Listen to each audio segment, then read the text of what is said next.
Welcome. How to start a successful law firm in 90 days or less. Live stream? Podcast? Live stream. What are we calling this? Live stream. Experiment. Yeah. It's an experiment. So the plan is to help you. This thing says low battery, the monitor that I'm looking at. Okay, go. The plan is to go live every day, today, tomorrow, and Friday, and then next week also, and help anyone who is serious about starting a successful law firm, what to do, what not to do, mistakes to avoid, rumors to ignore, bad advice to ignore, good advice to maybe pay attention to, even though it's a little counterintuitive and maybe uncomfortable for you at first. My name is Arjan Robbins. I'm the founder and CEO of How to Manage a Small Law Firm. How to Manage a Small Law Firm is the leading provider of C-suite services. We help to manage more than 500 of some of the most successful small law firms in the country in every practice area you can imagine. You can relax. I don't have a pitch to offer you at the end of this thing.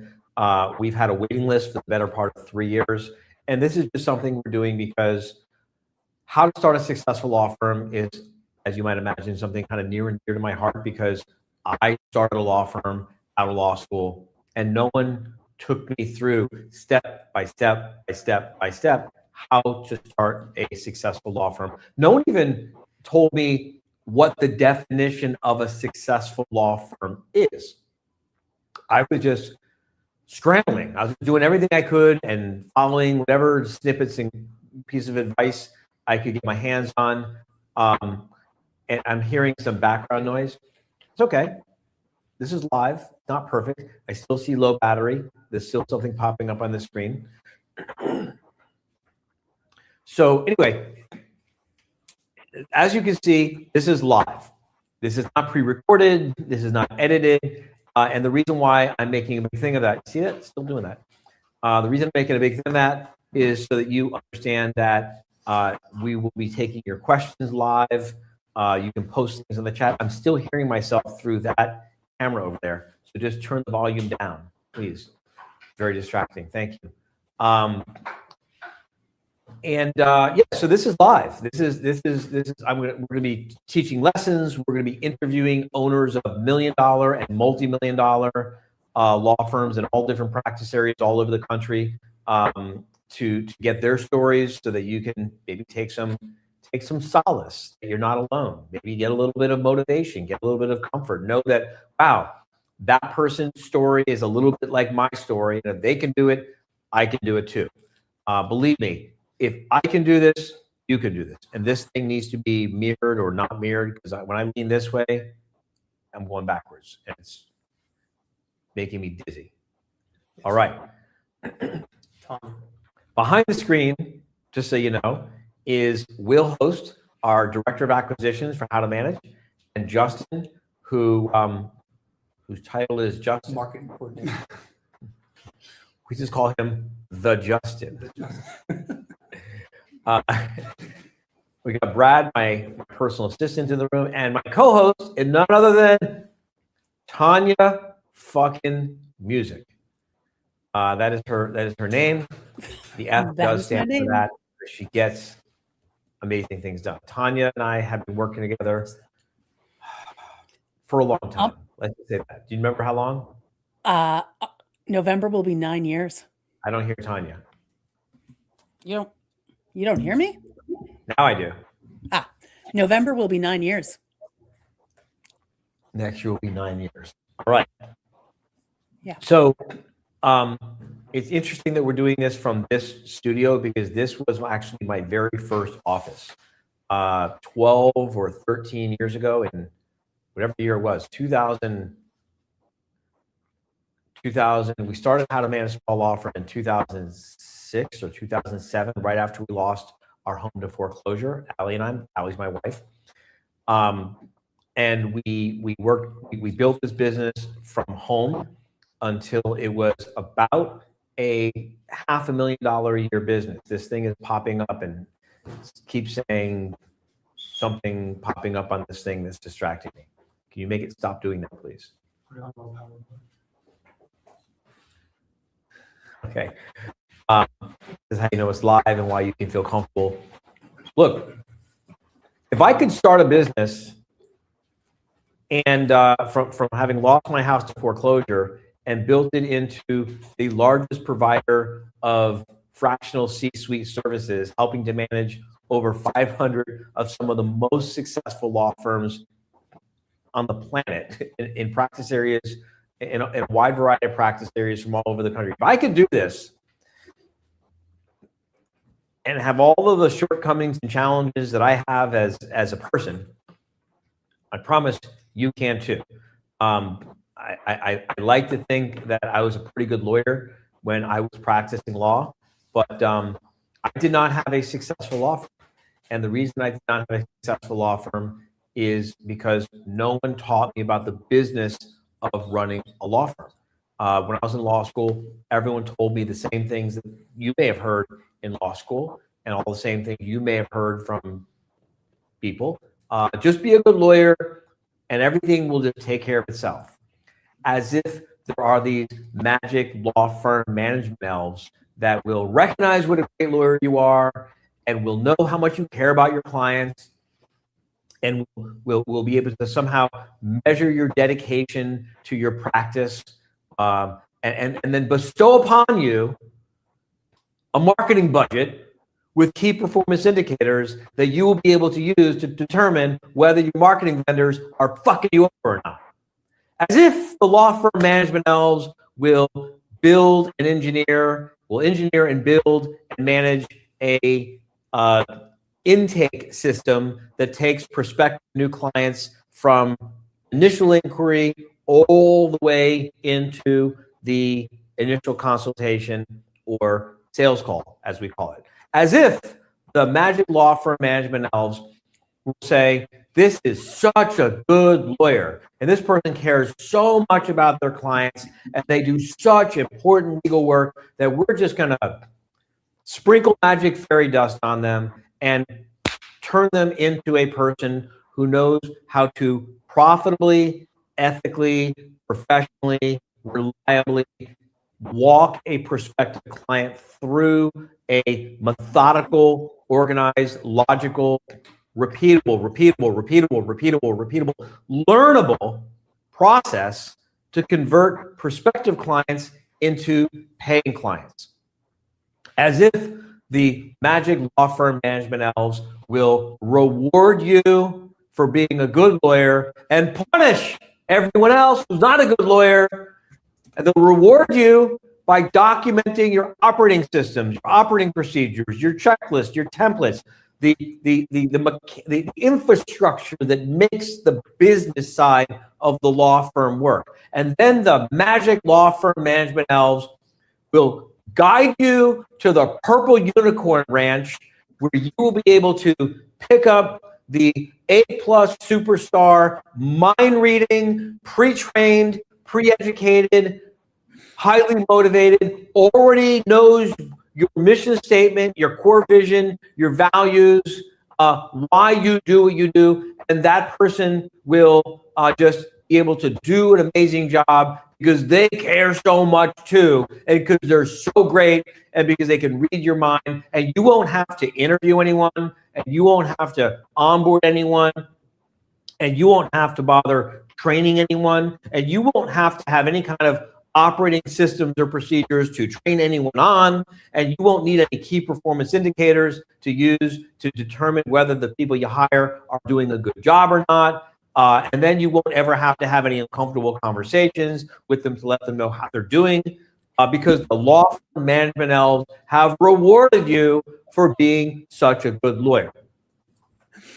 As if the magic law firm management elves are also going to reward you by giving you a budget for the business of your law firm. And they're going to reward you by giving you good bookkeeping for business of your law firm. And they will come into your bedroom while you're sleeping, and they will say, this is such a good lawyer, and this person cares so much about their clients, and they do such good work for their clients that we're just going to like whisper in their ear so they can understand their financials, and that the lawyer will just understand cash flow projections, pricing strategies, cost of goods sold, gross profit versus net profit, profit margins. Because without having a profitable law firm, you're not going to be doing great work for anyone for long, because you're going to go out of business.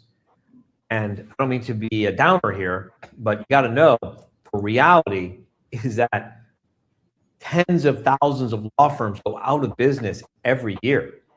They don't call it going out of business. They call it a merger. They call it an acquisition.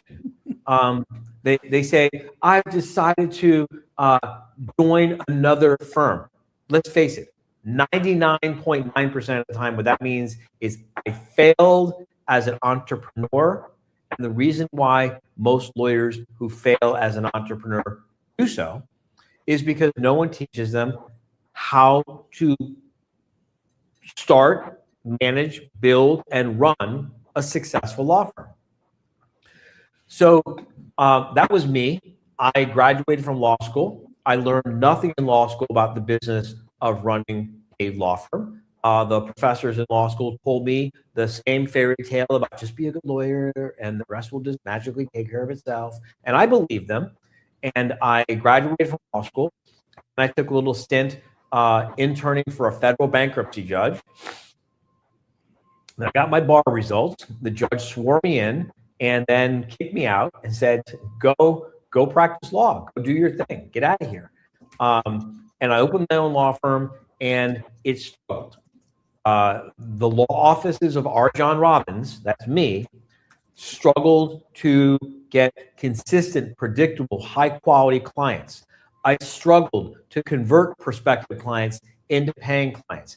I struggled because I was working too many hours, because there were no documented processes and systems and procedures to systematize and streamline and make the work flow better through the firm. I struggled to know when to hire people, who to hire, how to interview, how to onboard them, whether or not even that I should onboard them. I didn't even think of that. Financial controls, I mean, don't even get me started on the complete absence of any kind of financial controls. And I had worked for a bankruptcy judge. I saw what happened when people didn't have financial controls in their business. But not to fear, I have a law firm, not a business. Yeah, my head was pretty far up my ass back then. Anyway, long story short is I discovered that the Florida Bar had a department called the Law Office Management Assistance Service. And I found out, and I called them and I said, I'm having all these problems. Here's what's going on in my business. Here's what's going on in my life because of all the shit going on in the business side of the law firm. And the person that I was speaking to said, not quite in so many words, but essentially what he said was, what you're describing are effects. And there are causes that lead to those effects. These are the effects. This is driving me insane. You got to unmirror this thing. You didn't. It looks like I'm leaning that way, and I'm looking at it that way. So mirror it. I'm telling you, it's not doing that. It's driving me insane. Okay, we're going to fix this because it's driving me insane, and it will work. I've done it before. I know it. All right. How does this guy have multiple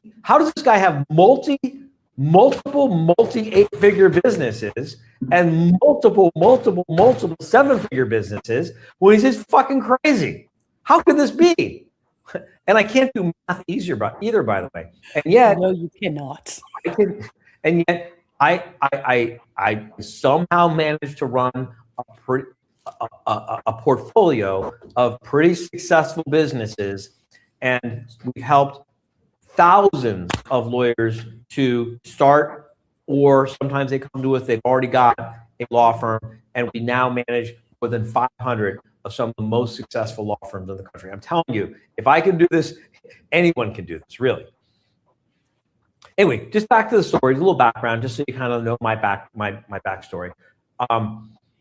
So I'm there with my struggling law firm, and I'm talking to this guy who's working at the Florida Bar's Law Office Management Assistance Service. And the Florida Bar's Law Office Management Assistance Service, LOMAS, was created because the president of the Florida Bar in the late 1970s recognized that the Florida Bar was prosecuting more lawyers for bar grievance related problems. I mean, for bar grievances that could be traced back to the business side of the law firm.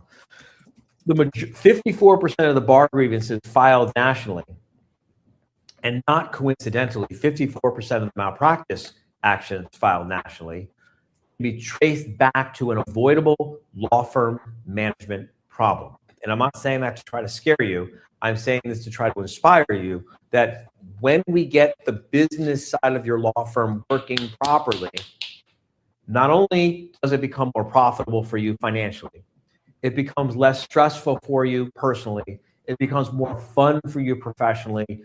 It just becomes a better business. And oh, by the way, it greatly reduces the chances of you getting a bar grievance ever in your career, or a malpractice action too. All right, you think you got it figured out? You can go fix it. I'll wait. Do we have a big audience yet? We have 3. We have 3. 23. 23. Okay. 23 is 20 better than 3. Yes, it is. You know what the 23rd most successful person in whatever said? What? Fuck, I wish I was at least 22nd. You know what the 24th person said? Damn, I wish I was in If only 23. I could be 23rd. All right, so look. They're fixing that, but I'll just continue with my story. So there I was running my own struggling law firm. I was struggling financially. I was struggling personally. I was struggling professionally, because, again, no one told me about the business side of running a law firm. And I'm talking to this guy, and I'm describing my problems. And he's saying to me, look, these are all effects. These effects have causes. I'm sorry, these are effects. These effects have causes. If we fix the causes, the effects will all take care of themselves. If you fix the causes of the marketing problems you've got, the marketing problems go away. If you fix the causes of the sales problems you've got, the sales problems go away. If you fix the causes of the cash flow problems you've got, the cash flow problems go away.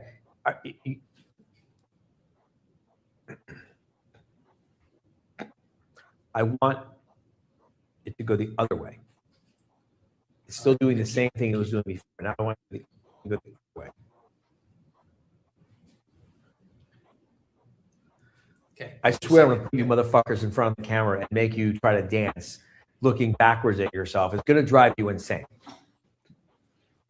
All right, take it away. Just take it away from there. Don't try to. Now you talk to the camera. All right. We're really, really, really good at managing law firms. We manage over 500 of the most successful law firms in the country. Our claim to fame is not video production. No, it's Right. not. But, want you to know, do video production, go somewhere else. You want to build a successful law firm, this is the place to be. All right. Hopefully this gives you some comfort to raise your hand at some point and ask us your questions. Anyway, long story short, here we go. So I'm telling him about my problems. He's telling me everything you're describing is an effect. These effects all have causes. Take care of the cause, the effect will take care of itself. I took care. He told me what to do. Things got better. I called back for help.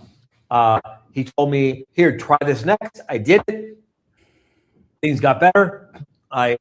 Things got better. I called back for more help. Eventually, I just made the comment. I said, hey, listen, I'm having a lot more fun with the business of running a law firm than I am at the practice of law. By the way, there's this false notion that is spread by morons and idiots and fools that you have to choose between being an entrepreneur with a successful law firm or practicing law. That's bullshit. Not only is that, I mean, it's pretty stupid. It doesn't even make any sense when you stop and think about it for even just 5 minutes. So let's just take 1 minute and think about it. Before you get to practice law for anyone, you got to get a client, right? And in order to practice law for anyone, you need electricity and you need a place to work and you need technology and equipment to work with. And if you're going to do much good for a lot of people, you need to hire people and have employees and hire a staff. And all of that takes money. And money comes out of profits, it comes out of gross revenues. So generally speaking, I mean, all things being equal, $1 million law firm, it became $1 million law firm because it did twice as much good as a $500,000 law firm. And a $500,000 law firm is helping twice as many people as a $250,000 law firm. Anyway, back to the point of the story, and then we're going to get to our first guest. Tanya, who is our first guest, by the way? We're actually going to have Tim Seckler join us today, who you know well, but he runs a estate planning firm, and he'll be joining us today. Short. So Tim Seckler has a multi-million-dollar. Is it a multi-million-dollar, Tim? He's not on. Hey guys, Hey. Is it a multi-million-dollar firm? it is indeed. Yep. All right. So Tim's going to be our guest in just a few minutes.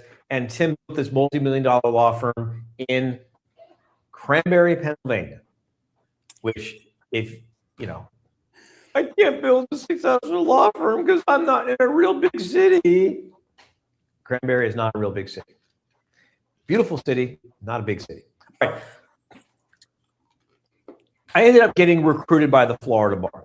I told this person I'd been speaking to this whole time that I was having a lot more fun with the business side of running the law firm than even at the practice law. And to make a really long story short, he recruited me, and I discovered that I had been speaking to none other than J.R. Phelps, who was, he's now passed away, but he was at the time the leading expert in the world. There was no one who even claimed to be more of an expert than JR. All of the leading experts in the world on the business of running a small law firm of that generation learned from J.R. Phelps. He was the founder of the Florida Bar's Law Office Management Assistance Service. Florida Bar created the Florida Bar Lomas program, as I mentioned, back in they made the decision in the late 70s. They finally launched it in 1980. They finally launched it in 1980, and they did it because they realized that the majority of bar grievances that were filed and malpractice actions and a lot of problems that lawyers were having were being caused by avoidable law firm management problems that could be traced back to lack of education, lack of training, lack of resources, lack of support, lack of open dialogue amongst lawyers on the business side of running a law firm. So long story short, JR recruited me. I closed down my then finally starting to make some money, finally starting to turn around, finally starting to be successful law firm. And I moved to Tallahassee, Florida, where I spent the next 4 years as the only lawyer in the history of the state of Florida to serve as a small law firm management advisor with the Florida Bar's Law Office Management Assistance Service. And the reason why this is important is for you to understand that it is a documented fact in Florida Bar records that I had the opportunity while I was there to work with over 9,000 lawyers on every aspect of starting, marketing, buying, selling, managing, growing, closing, merging, hiring, firing, you name it. Everything you can possibly think that maybe you're like a special snowflake and the only weirdo with this problem. I promise you, I haven't heard a new problem when it comes to the business of running a law firm in more than a decade. And the reason I share this with you is not to impress you about how great I am, is to impress upon you that your problems aren't unique. You're unique. You're a unique person. You're going to bring your own unique talent and gifts and perspective to your new business venture, which will be a law firm. But the business of running the law firm, it's well documented. It's well known how to manage the business of a law firm. And so while I was there at the Florida Bar, I worked with over 9,000 lawyers. On any given week, I was in the office about half the week. I was out in the field inside of broken law firms the rest of the time. Because remember, when a lawyer violated the bar rules, the grievance committee would often require a law firm to get a consultation with the law office management assistance service. So we would go in there and we would say, this is the effect that led to the bar grievance, obviously. These are the causes. These are the law office management causes.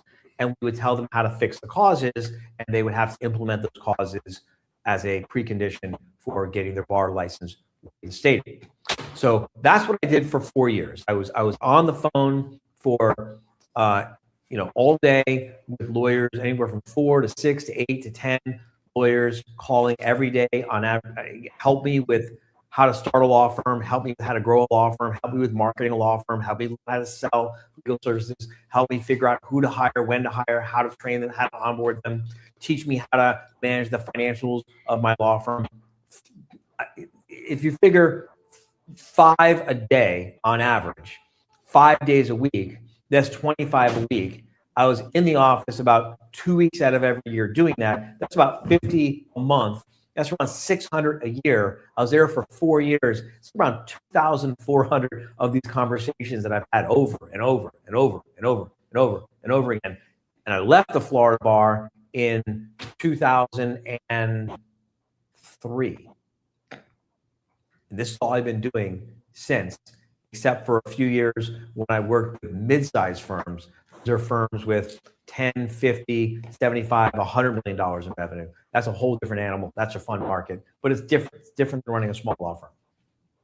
The point being, I've worked with thousands and thousands of lawyers. We currently manage over 500 law firms, and you are a unique person. The business of running your law firm isn't unique. There's no special snowflakes when it comes to marketing a law firm.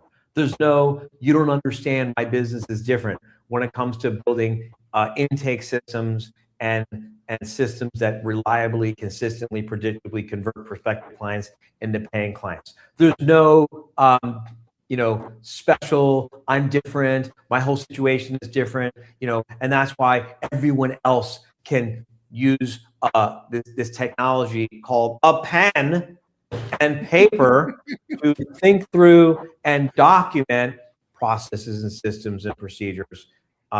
It's just, don't need technology. You don't need a lot of technology to do this.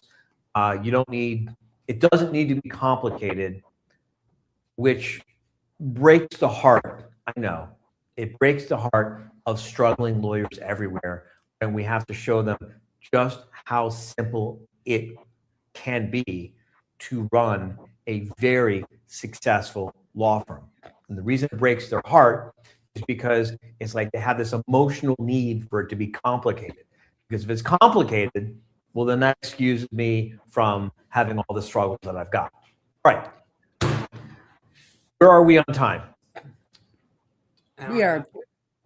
Hour and a half left. So we're doing good on time. Great. I am very characteristically just on time. It's like I have a clock in my head.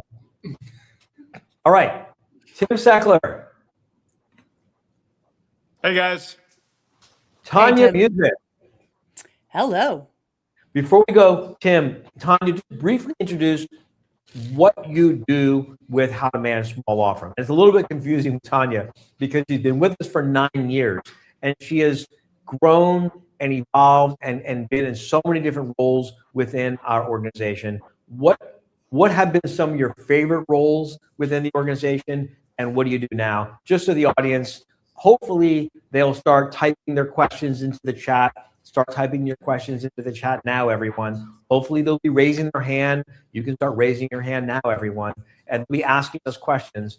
Hey, could you do that in the next room? Thank you. So I started as a fractional CEO, which means I worked with a couple of hundred law firms as their CEO, helping with their strategy, their marketing, their financing, their budget. Not 100 at a Everything. time, though. Make that clear.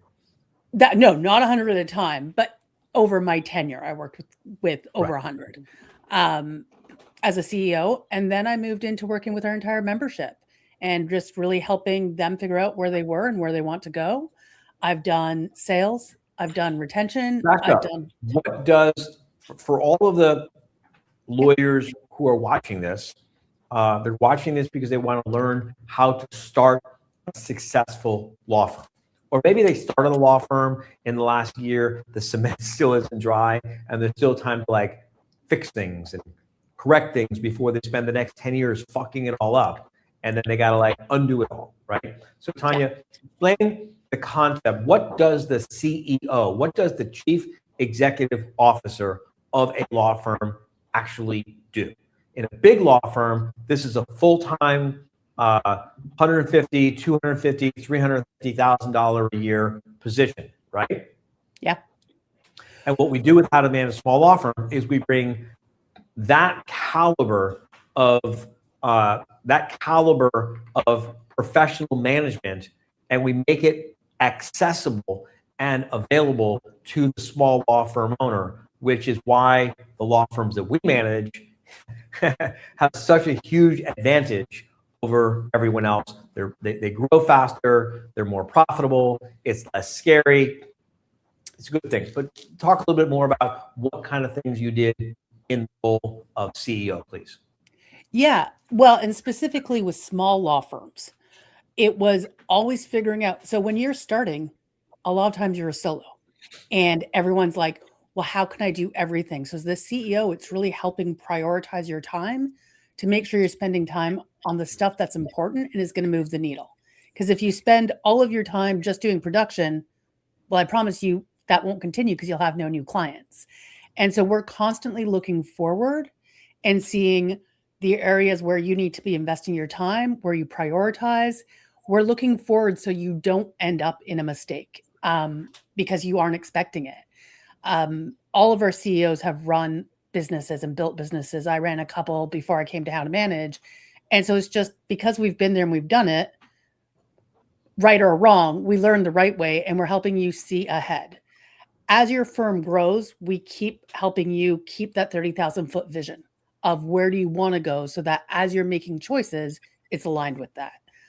With smaller firms, there's also just a bit of holding you accountable. We said you need to do this. Is it done? Yes or no? Because to talk about it but not do it, implementing is a big key, right? So that's one of the things that we're able to help our firms with. But as a CEO, really, it's understanding what your goals are, helping you understand what you really want, and then creating the roadmap to get there. Yeah. Could I interrupt you for just one moment? Absolutely. Will is giving me some sort of hand signals behind the camera that I can't understand. Will, why don't you just speak up? Just spit it out. What are you trying to say? You need to tell people to put questions and comments. Oh, if you have questions or comments, please put them in the chat, and there will be a portion of the show where we will give you the opportunity to ask your question live, and we can have live interaction, maybe a little spot coaching, help you solve a marketing problem, help you solve a sales problem, help you solve a confidence problem, help you solve a staffing problem, help you solve a confidence problem, help you solve a financial management problem, financial control problem, talk about how to set up your trust account, help you solve a confidence problem. You notice I keep saying confidence problems, right? Because there's only two kinds of people who start law firms. People who start law firms with all the confidence in the world and no doubts, and then people who are rational and smart and actually know what the fuck they're talking about. When I was in law school, I was on academic probation after my first semester of law school. Now, I graduated law school with very good grades. And my last 2 years of law school, I got like basically straight A's. By the way, not because I'm so smart, but I just figured out the system for how law school works. I'm very good at figuring out systems. I figured out the system for how law school works. And I basically played the system to give myself straight A's all the way through the second and third year of law school, doing not really that much work, actually, because I figured out the system. I did. I can teach anyone the system, by the way. I've taught so many kids first year of law school how to work the system. And they graduate from law school and they're like, oh my God, my life was so much easier. I had a friend who I taught her how to run the system. I taught her boyfriend how to run the system. The boyfriend didn't run the system. He got crushed. She ran the system and she was like, I don't understand. She ended up breaking up with a guy because he wouldn't run the system. Dumbass. Gift. Back to Tanya. It's a playbook. It's a playbook. Listen, there's a playbook for how to get through law school. There's a playbook for how to build and run a successful law firm. This isn't like rocket science. There's no deep, dark, secret mystery. There's just people have been doing this for hundreds and hundreds and hundreds of years. We figured a few things out. Anyway, what was I even talking about? You were telling me, tell them to put in the chat. Yeah, you weren't talking. I was. You interrupted me with your cryptic hand signals instead of just speaking up and saying, tell them to put their questions in the chat. Do you want to answer the question now or wait till you get Let's at least let Tanya finish her introduction. All right. Then I'll take one quick question. Then we'll get to Tim Seckler, who's nice enough to pay it forward. And the only thing that Tim Seckler is getting for being here, in case you're wondering, is a $75,000 fee. No, he's not getting shit. Wait, what are we Tim doing a tomorrow? drink Let's do it again. At our next live quarterly meeting, we'll probably buy Tim a drink to say thank you. All of our members, we get together once a quarter to drill a mile deep into the business of running a law firm. Sometimes we focus on marketing or sales or staffing or mindset or financial controls or whatever. I feel like I keep saying this, but then I say, but we have a waiting list. So I'm not trying to sell you like that because it's a waiting list. Tanya, finish your introduction. Anyways, so I was a CEO. I think I covered that. I've done sales. I've done business development. I've helped with marketing. I've really done most things at How to Manage. And basically my role now is to help get stuff done that needs to get done, where we see priorities and opportunities. What's your favorite thing about working with members? Honestly, No. No. Tell a big lie. Let's start off our relationship with the audience with you telling a really big lie. Do that.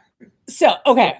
My favorite members actually are members who are early in their career, in the first or second stage of growth. So we're talking firms that are under $500,000.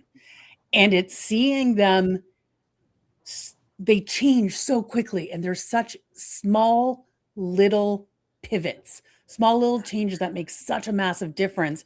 And they have these breakthroughs. And I think probably my favorite thing is, at the end of the year talking and they're like, oh, I don't feel like I've grown or this or that. And you just stop and you say, okay, let's go back to a year ago and let's do that check, and watching them recognize how much they've grown. And they're not even aware of it. It's like the frog in the pot, right? Because they're in it and it's happening bit by bit. They don't see it. And then when you pull them back and say, look what you just did in the last year. And they have that moment of realizing, I said, I want to be able to go coach my kid's baseball team. Did you do it? Yeah. Did you make more money while doing it? Yeah. It's just like, Well, seeing what happens that. is you start to develop, you start to get acclimated to your new normal, and you begin to forget that it ever wasn't that great. Yeah. And so you start sort of taking it for granted, and the problem is you stop taking pride. You stop having confidence in yourself that if I did this much in the last 18 months, holy crap, what could I do in the next 18 months? And it's seeing exciting. them get it, and because they just have so much gratitude. We all of our members, we were talking to them. We've done calls with a bunch of our membership recently to see what they've gotten the most value from. And probably the number one thing that everybody came back to is that mindset shift of, I'm just a lawyer. No offense with the just to all you people who went to law school, but I'm just a lawyer, to I'm a freaking business owner. And for so many of our membership, that shift is just been, it changes everything for them. So for me, it's seeing those moments of revelation. I mean, even talking about it, I'm like, I get all excited. I just love seeing that with our members. Yeah. So that's me. And now I'll do whatever needs to be done to keep our members going.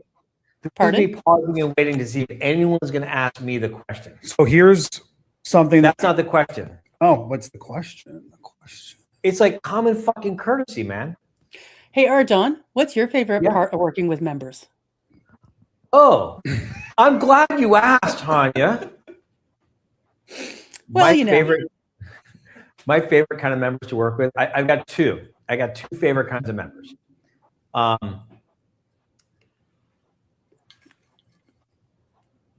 The first is probably kind of obvious. I really, really enjoy working with the people with firms around $5 to $7 million.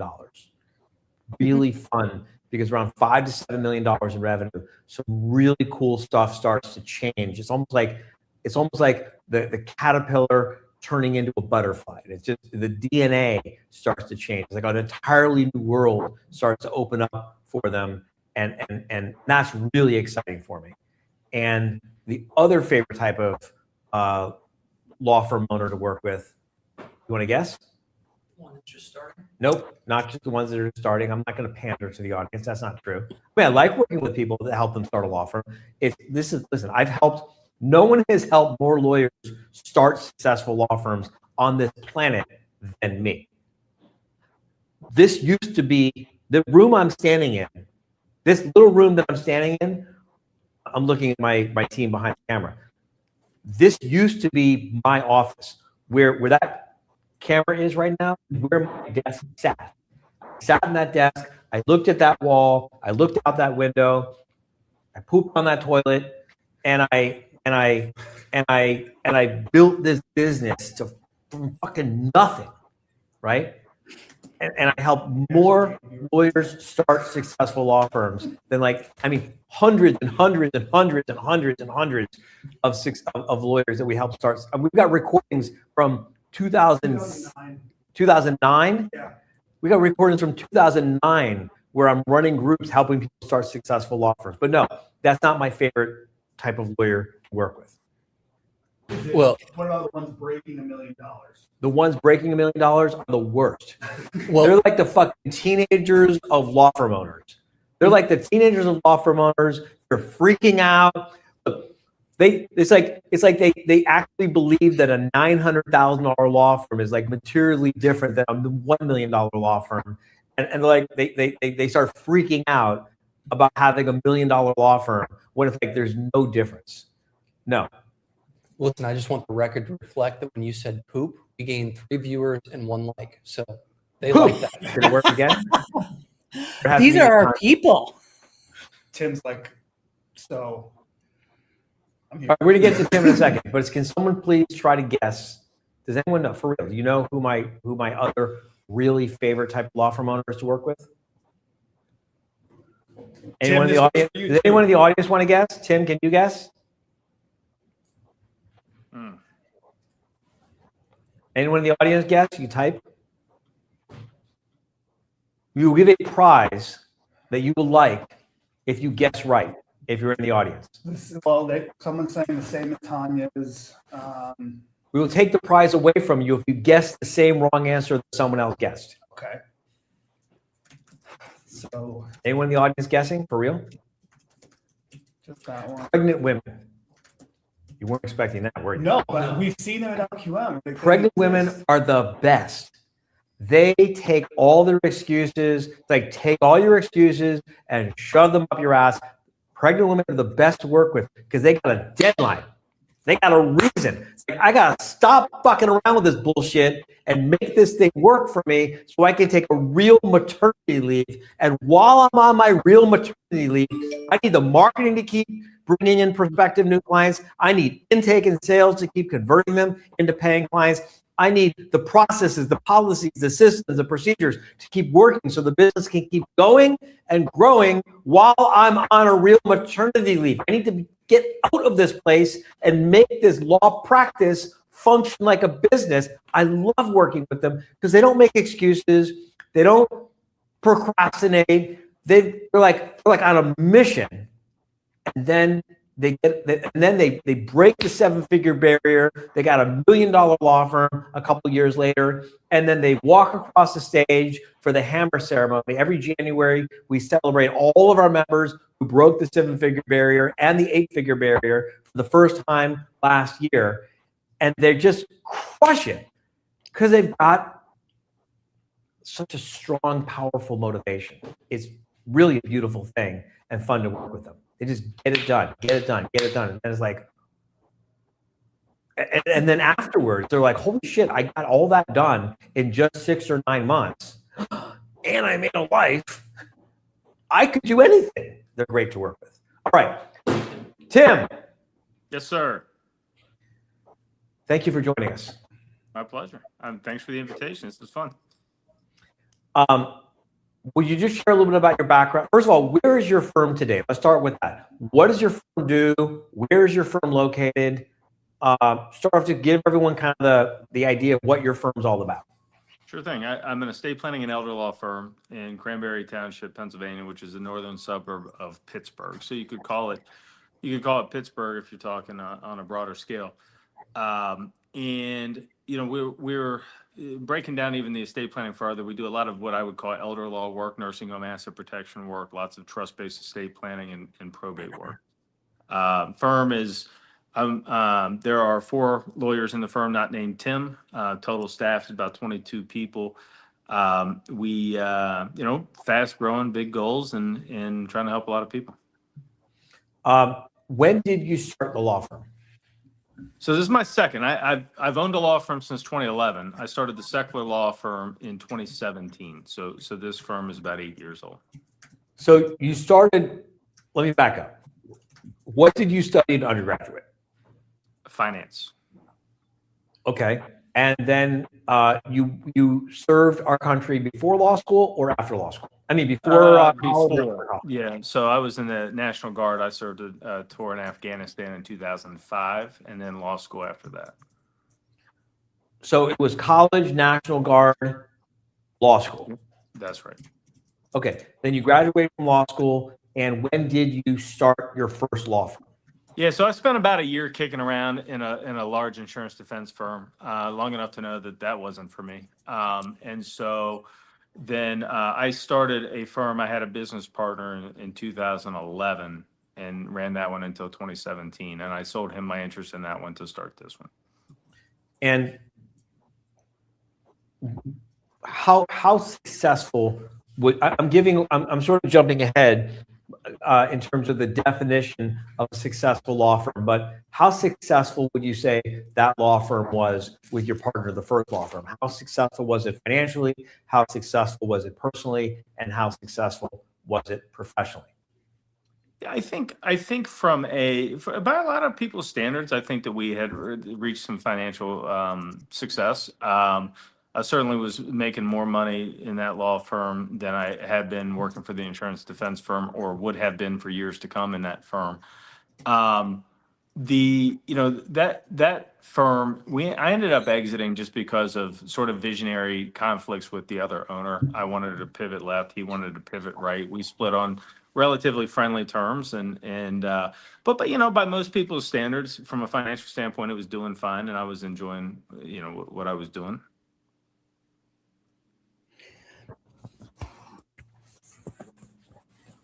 I had to go off camera to wipe my nose. Sorry. Well, at least you didn't go the other way, because we all know the toilet is the other direction. Let's So, go down. Okay. yeah. All right. Sorry. Thank you. And Tim, I just want you to know you have a fellow Guards member in the chat that Awesome. appreciate your service. Yeah, very good. Thank you.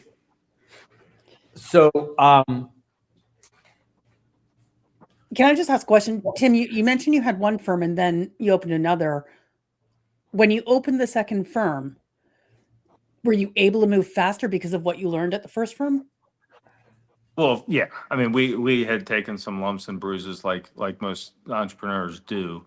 And so, in particularly, you know, there wasn't such a mystery around where am I going to find my first client, because we had worked some referral sources out and things by that time. And so, yeah, we for sure, you know, were able to carry some things into the new firm, and I brought a few employees over as well. Now, when you started your first firm, I mean, when you started the second firm, what were, like, walk us through year by year by year, the gross revenues, if you would.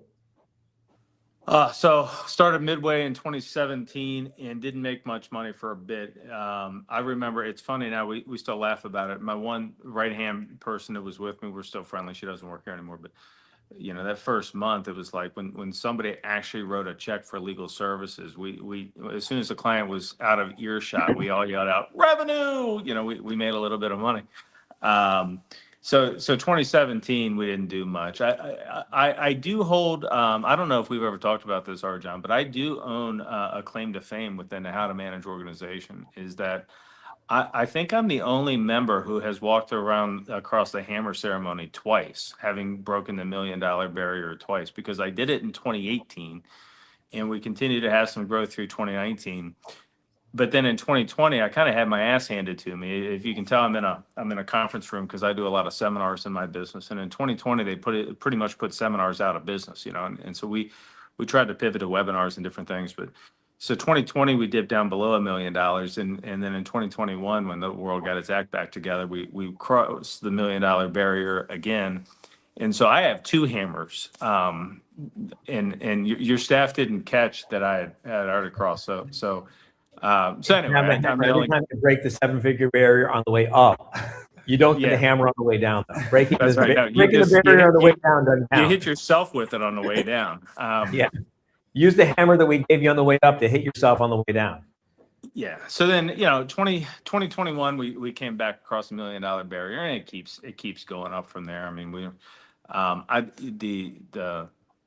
let's just say multiple millions of dollars this year in gross revenue. Yeah. So what was life like for you and your family when you had that firm that first year and there was no revenue and you didn't really know when the clients were going to come in? What was that like?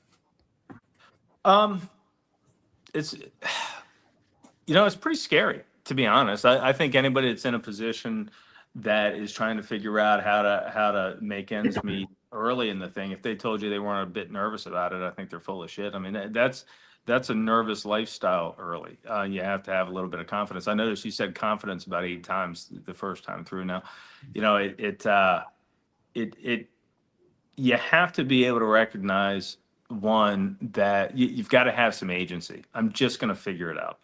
Just like your pregnant attorney that needs to figure it out in the next 9 months because she's not going to be able to work anymore. You just take the level of dedication. I'm going to figure it out. I got to stop you there. They can work after as soon as they give birth. Sure. They just don't want to work. Right. And I can't tell you how many times we've had members who join How to Manage. They hire us and basically they say, I never want to, they basically say how they were doing work, you know, a day after they gave birth in the hospital. They hadn't even left the hospital with their newborn baby. And they're back to work because the whole thing fucking falls apart without them being there. Right. And that's what gives them the drive. They're like, I gotta fix this. I gotta make this better. And then it's such a beautiful thing when, you know, a few years later, they're taking a 3-month, a 4-month, a 5-month maternity leave, you know, paternity leave, but mostly it's maternity leave. Let's face it. So they can. I mean, just who would want to? Yeah. Anyway, There's a transition that most people are trying to make. Not everybody's trying to make this transition, but of the different ways that people get paid, you know, you can be an employee, you can be self-employed, you can be a business owner, you can be an investor. And a lot of people are trying to make the leap that own a law firm from being self-employed to being a business owner. And that, I think, is kind of what we're talking about. When you first start out, you will be self-employed unless you're so well bankrolled that you can just hire the staff right away, but you're going to be self-employed for a while. Most people, and it's not right for everybody. A lot of people are just happy to be self-employed. I personally wanted to make the leap to the business owner, which is the type of confidence you can have, like what we're just talking about. I don't have to be there 50 hours a week, 60 hours a week just to make sure that we're making payroll. And for me, that has been the objective, and you know, been able to hit it, and thankful to a lot of the coaching. I've been in How to Manage, I think 7 or 8 years, and so it's a lot of growth that occurs. You started your first law firm and you started your second law firm before you got engaged with How to Manage a Small Law Firm. Correct. That's correct. What are some things that you wish someone had told you? What are some things you wish someone had shown you? What are some things, some ideas you wish someone had just disabused you of before you started your law firm that would have made it better, faster, easier, less painful, more fun, and all that good stuff?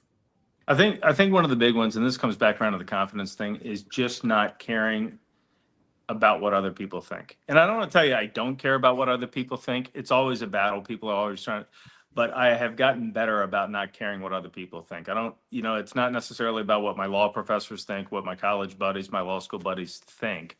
It's about what am I trying to achieve, right? One of the worst pieces of advice I ever got was in law school from a law professor who said, when you I shared with him, I was thinking about starting a law firm, and he said, well, you need 5 years experience first, which was the worst advice I think I've ever been given. If I could go back in time, I would do it right out of law school. So it's that fear of what are they going to say about me that I think I've worked a lot on, and you know, that confidence to not be driven by that so much.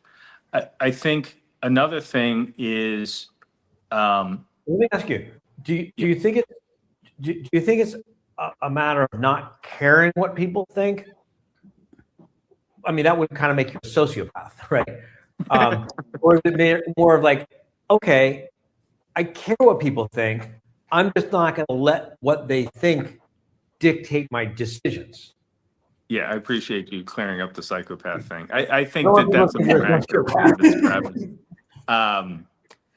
Yeah, it's okay. They're gonna judge me, and that's okay. That's more about them than it is about me, right? And so I think and of course you care what people. I'm not going to sit here and tell you I don't care what my mom and my mother-in-law thinks, but I know that my mom and my mother-in-law are not in my shoes, in my position, experiencing what I'm experiencing. And so it's not that I don't care, but they don't run the law firm, and I don't run the law firm by their opinion, I guess is maybe a better way to say it. I have another, sorry, I Yeah, have go another ahead. question, Tim. You sort of mentioned that is one piece of advice you got that was like totally false from somebody, one of your law school professors. Right. Did you hear other stuff that since you start to build your own firm or working How to Manage, they're like just these rules you heard about what it takes to run a business that now you're like, that ain't true? Well, there's the whole thing about as long as you're good at practicing law, you'll have a business, right? All you got to do is be good at practicing law, and of course, all the clients will just come running out of the woodwork, you know. And I've found that to have very little truth to it. I feel like I'm a great lawyer, but I don't feel like that's the thing that has driven the success of the law firm. You know, and I'd say, you know, sort of another thing that I think is when I first started a law firm, it's one thing to have sort of a direct report when someone else is signing the paycheck, but when you hire someone, and it's you paying them, and you are helping them put food on their table, your ideas, your effort, your work, your strategy. There's a level of ownership that you feel for their success as well. But you know, there's a difference that I think if I could go back in time, I'd get more clear on I can fully know these people, I can love these people, I can challenge these people, but I'm not adopting these people.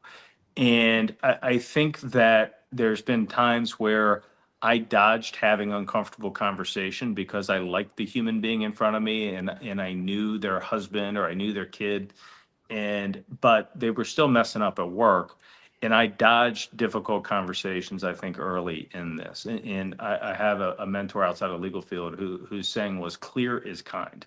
And I think the ability, and one of the things, and not just to make this an advertisement, but one of the things that How to Manage does really well is teaches the law firm owner how to set proper expectations, how to set proper KPIs. This job description needs to have some proper metrics associated with it, because if you set the appropriate standard for this particular employee, then we both know, he or she knows, and I know when they fail to meet the metric, they fail to meet the standard, and we can have an honest conversation. Hey, listen, we agreed this was the standard. We're not there.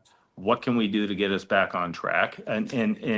But prior to having that training, prior to having the experiences that got me there, I was afraid of those kind of conversations because I didn't have my stuff together. And truth be known, maybe I hadn't set the right objectives, the right standards. And how are you gonna discipline someone or correct someone when you didn't set the right standard in the first place?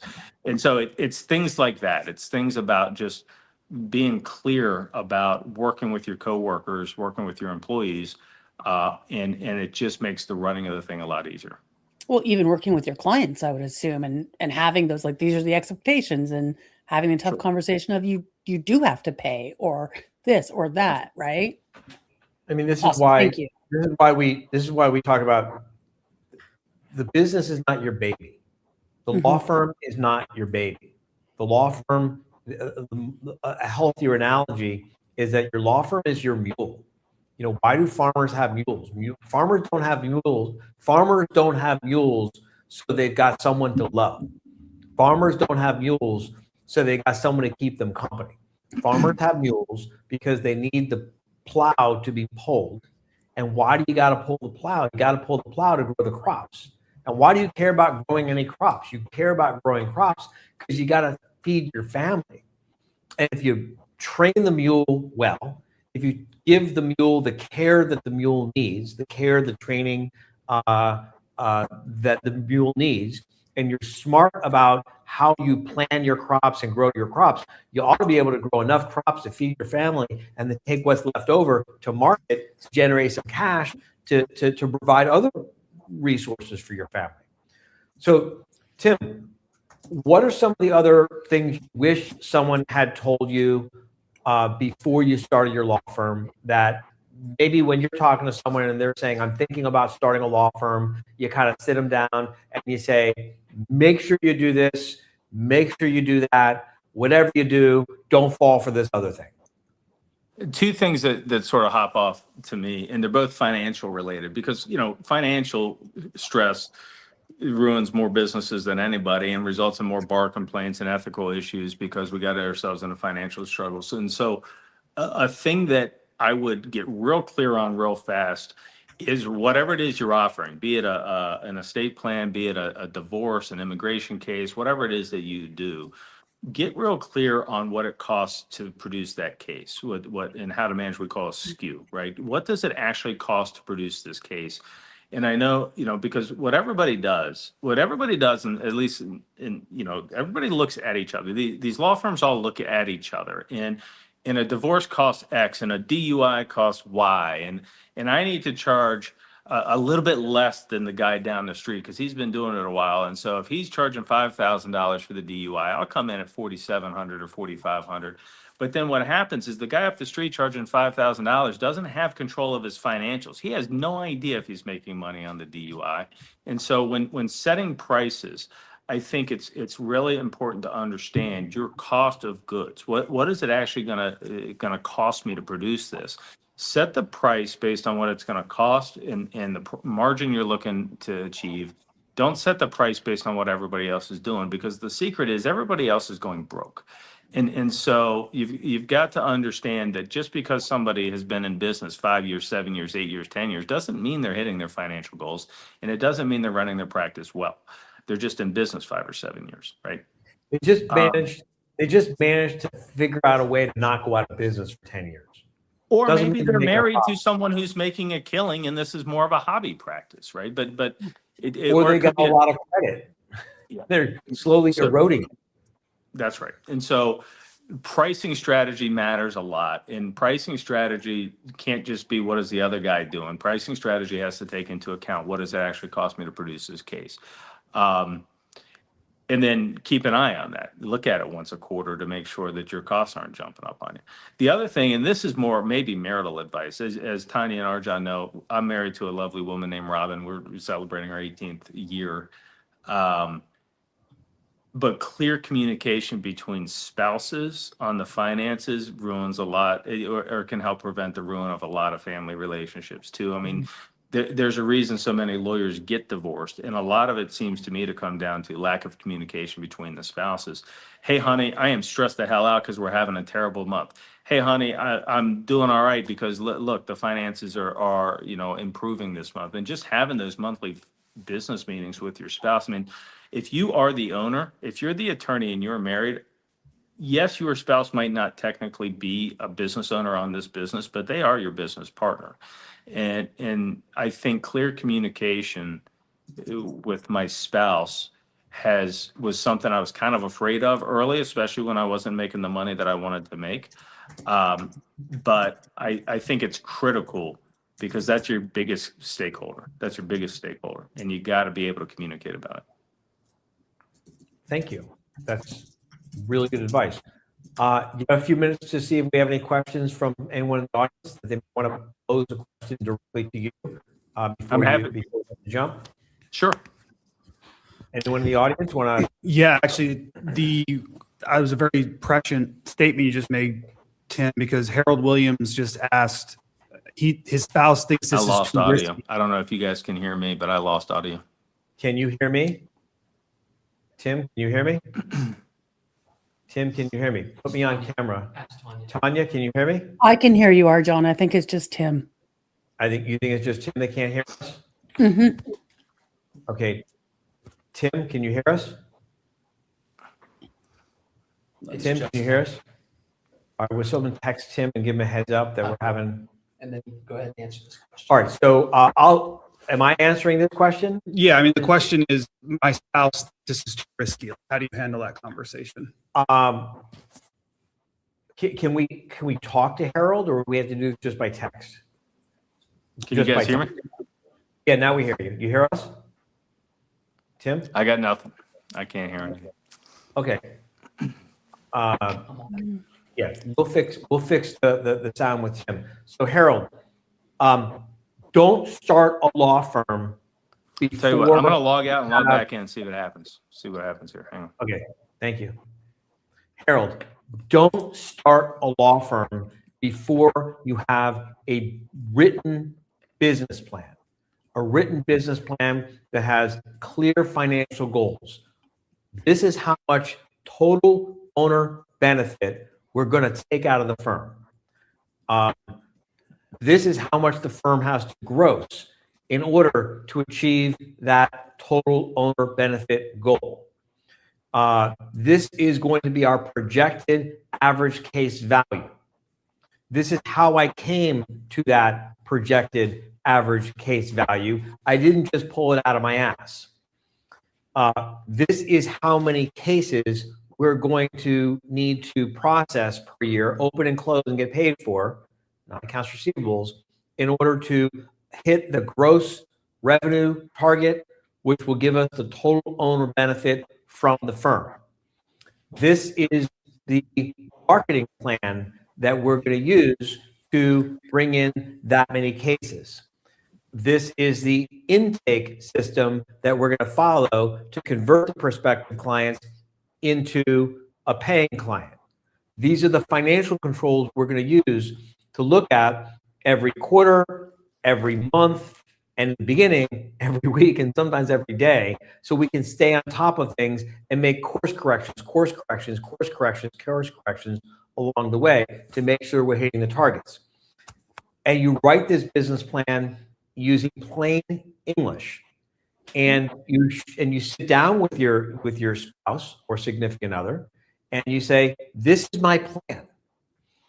Let's talk through this plan. Does this plan make sense to you? Let's talk through the parts that you don't understand. Let's talk through the parts that you're still uncomfortable with.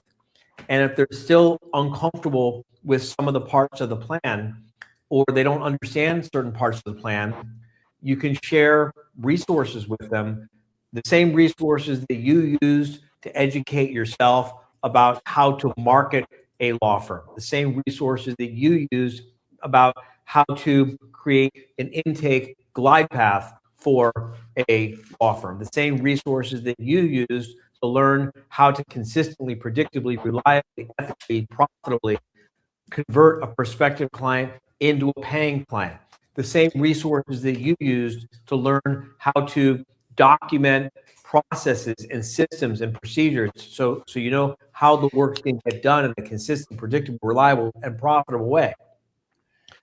You share with your spouse or significant other the same resources that you used to learn when to hire, who to hire, how you're going to manage and lead and make sure you make a profit with that employee. So it's not just a gamble. You share with your spouse or significant other the same resources that you used to learn how to read, interpret, and understand and make confident decisions based on good financial controls. And then when your spouse or significant other consumes these resources and says, okay, I understand this stuff, I get it, this makes sense to me, then they can look at your plan and say, okay, I'm not so sure about that. I think we can do a little bit better over there. And based on my own life experience and education, I think that I've got some ideas for how maybe you could make some improvements over there. But this plan generally makes sense to me. And then you do the hardest part of all. Harold, you do the hardest part of all. And the hardest part of all is you have a real, open, vulnerable, honest conversation with your wife, your husband, or your spouse, or significant other, or whatever. And you say, this is why this matters to me. This is why I'm committed to do what it takes to make this thing successful. This is why I'm committed to do what it takes to execute on the marketing plan and not just abdicate it by giving a bunch of money to some crook marketing vendor. This is why I'm really committed. And by the way, you don't need to spend a bunch of money on marketing to jumpstart a law firm in the first year. You can get the firm to $250,000, $350,000, $500,000 in revenue without spending hardly any money on marketing. Digital marketing shouldn't be on your roadmap until the firm is at least $200,000, $300,000 in revenue. And this is why I'm committed to achieving these financial goals. And this is why I'm committed to achieving these personal goals in terms of the amount of freedom the business will give us. And this is why I'm committed to achieving this professional goal so that I can be professionally satisfied. This is why I'm committed to make this happen. And assuming that you built up some trust in your relationship, when you make this commitment to your spouse or significant other, hopefully they say, I'm in your corner. I believe in you. Let's do this. Now, they don't have to work in the law firm, but they should understand what you're doing to make the law firm successful. You should have regular scheduled meetings every quarter and maybe even every month, and at the beginning, maybe even every week, to show them the progress of what are we planning to do? What did we do? Why didn't we do what we thought we were going to do? How did it work? And based on that, what are we going to do next month or next quarter to keep steering ourselves back on track? And Harold, I think that if you will do this for your family, for your spouse or significant other, you're going to find that their stress goes down. You will feel more supported. And then when you're having a crisis of confidence, which we all do from time to time, you got a person you can talk to who understands the business, and you're in it together. And that's how I've seen it work best. Tim, you got cut off there. The question that Harold was asking, Justin, read the question again, please. Yeah, it was, how do you have the conversation with your spouse when they think it's too risky to take that leap? To start a law firm. So I hopped back in and I heard you talking about a business plan. I think you got to prosecute your case, right? I mean, you got to show here's the plan, here's the business, here's how this is going to work. Here's all of the things that it can do, for our family when we're successful.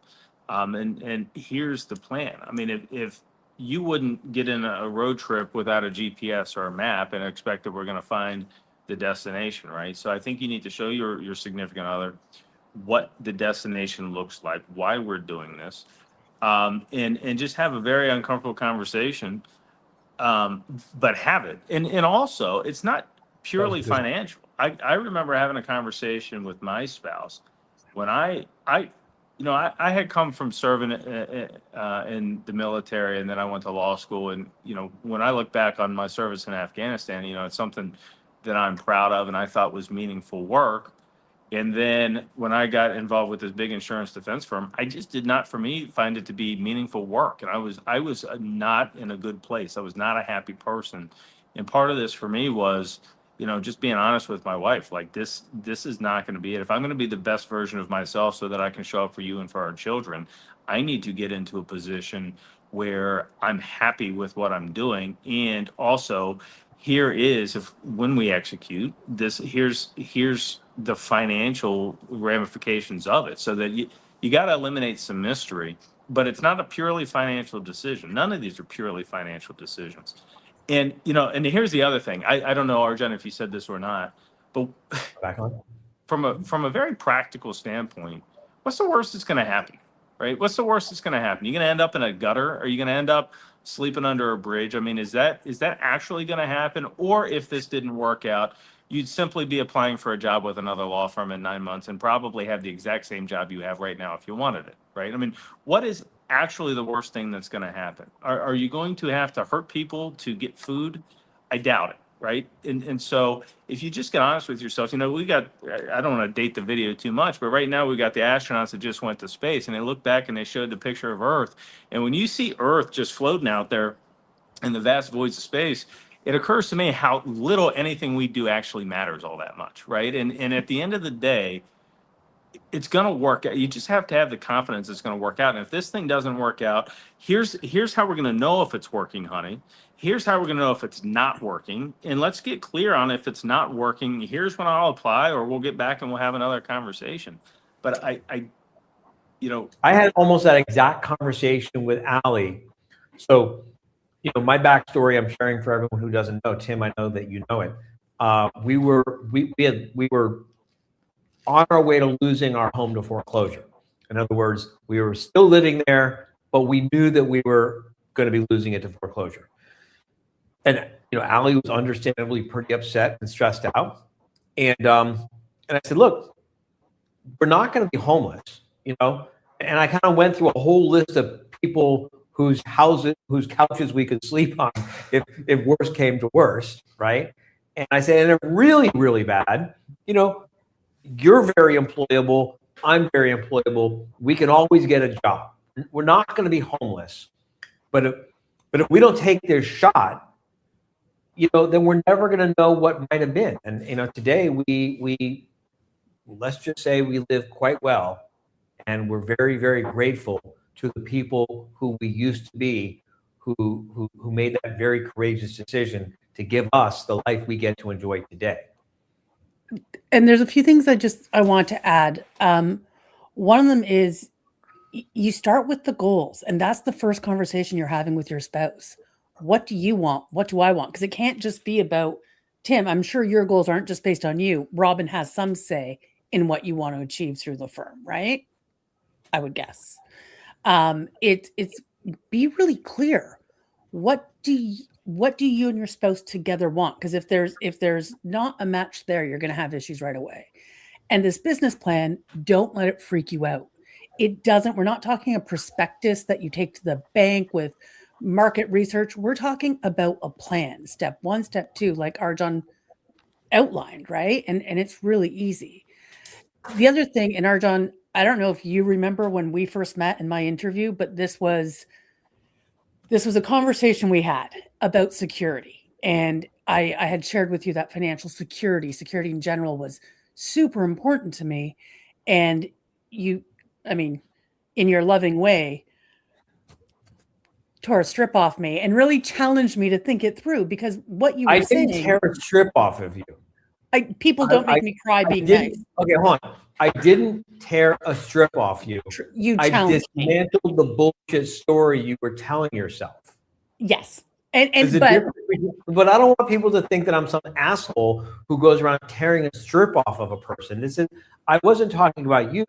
I simply helped you dismantle the story that you've been walking around with your whole life, which was complete bullshit.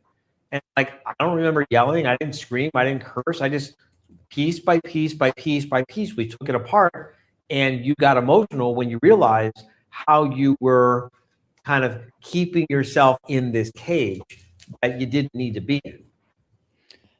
yes, that is when you're in the moment feeling it, it doesn't feel like that, but that is exactly what happened. And the lesson, I don't know if you remember, it was about, I remember exactly. Not only do I remember exactly, but I can even tell you where I was physically standing when it happened. oh yeah, that is Uh-huh. impressive. I know where I was sitting. Where were you standing?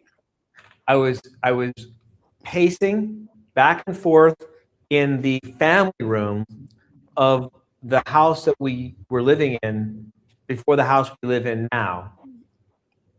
Okay. Right back and forth past the fireplace, looking out at the golf course, pacing.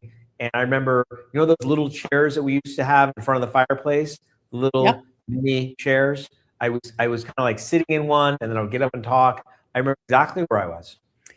And so the lesson, and I share this lesson with people, Are you with impressed that members. I knew that? I am actually very impressed. You knew That's that. because I care a lot about you, and I remember. Well, thank you. The lesson. I would never tear a strip off of you. Sorry, I characterized it like that. In the moment, it's hard to hear these things, right? It's challenging, and I think it's important that everybody knows that sometimes when you have what you believe to be true dismantled, whew, it's difficult. It gets you to it gets your defenses. Like, I mean, even talking about it, you raise, you activate. But the important thing was the lesson. And that lesson was that security doesn't come from a job that pays you or from how much money you have in your portfolio, right? And so many of us are afraid to walk away from a job because we lose that stable income, and we're afraid to go out on our own because we don't know.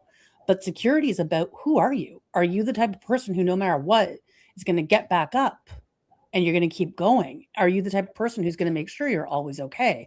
That's where the security comes from. And that's so essential. So Harold, you know, when your spouse is concerned or aware, if you guys talk about the worst case scenario, like, are you the type of people who will step up? Arjon said him and Allie had that conversation. They were employable. And so you can take that chance knowing that who you are as a person, ultimately is going to do whatever it takes to be successful. And that is the security that so many of us don't account for, and all we look at is we think we're secure in these false senses of security. The security comes from who you are. That was such a powerful lesson for me, and it was hard, and I cried, and you might not have cursed. I'm pretty sure I cursed at you, because it was really difficult to hear that, but it was really, really powerful. And so when you're talking to your spouse about, I want to go out on my own, and there's that fear is natural. We're built to keep ourselves safe, but start to examine what are the things you would do truly to stay okay. And is this effort, is this attempt really going to stop you from taking those steps when you need to? And for most of us, it won't. Many people end up in this situation because they're willing to do what it takes. I just want to add that because I think it's so crucial, and it's such a big part in people making this decision.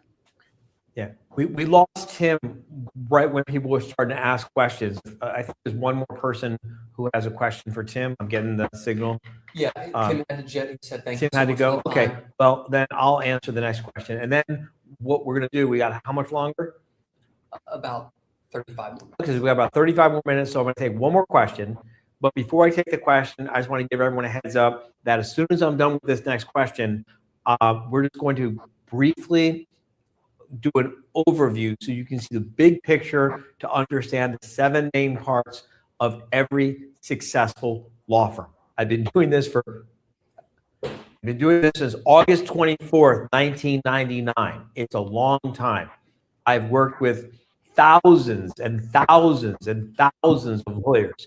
There's no one alive today who's helped more lawyers start, market, manage, buy, sell, grow a law firm than me. Everyone who had at one time helped more lawyers start or grow a successful law firm than me, I outlived them all. They're all dead. They were my mentors, for real. Yeah. I still have their phone numbers in my phone because I'm sentimental. And do you do that also? Yes. Yeah, I don't delete people's Yes. phone. I just can't bring myself to delete the phone number. Justin's waiting for them to call. They're not going to call. But anyway, what was I saying? Oh yeah, I'm going to report to you. This is not a prescription. This is a report. I'm going to show you the 7 main parts of every successful law firm that I've ever worked with over the years, from startups to 50, $75 million law firms and everything in between. They all have the same 7 main parts. And to the extent that you know what these 7 main parts are and tend to these 7 main parts and keep these 7 main parts in alignment like a garden hose, and don't let there be a big kink in the garden hose one way or the other, your law firm will work better. On the other hand, these are also the same 7 main parts of every struggling law firm. Every lawyer who is stressed out as the owner of their own law firm, every law firm owner who is financially struggling, every law firm owner who is going home and making apologies to their family about why they can't be there because the law firm is eating them alive. Every law firm owner who's going home and making excuses to their family about why they gotta have the problems they've got because that's just the way it is. They all have the same 7 main parts at their disposal as those of us who have highly successful businesses. The difference is the degree to which the owners of the successful law firms are aware of what each of the 7 main parts are, attend to each of the 7 main parts, and keep them in alignment. And so I'm going to go over what those 7 main parts are to close out today's live cast.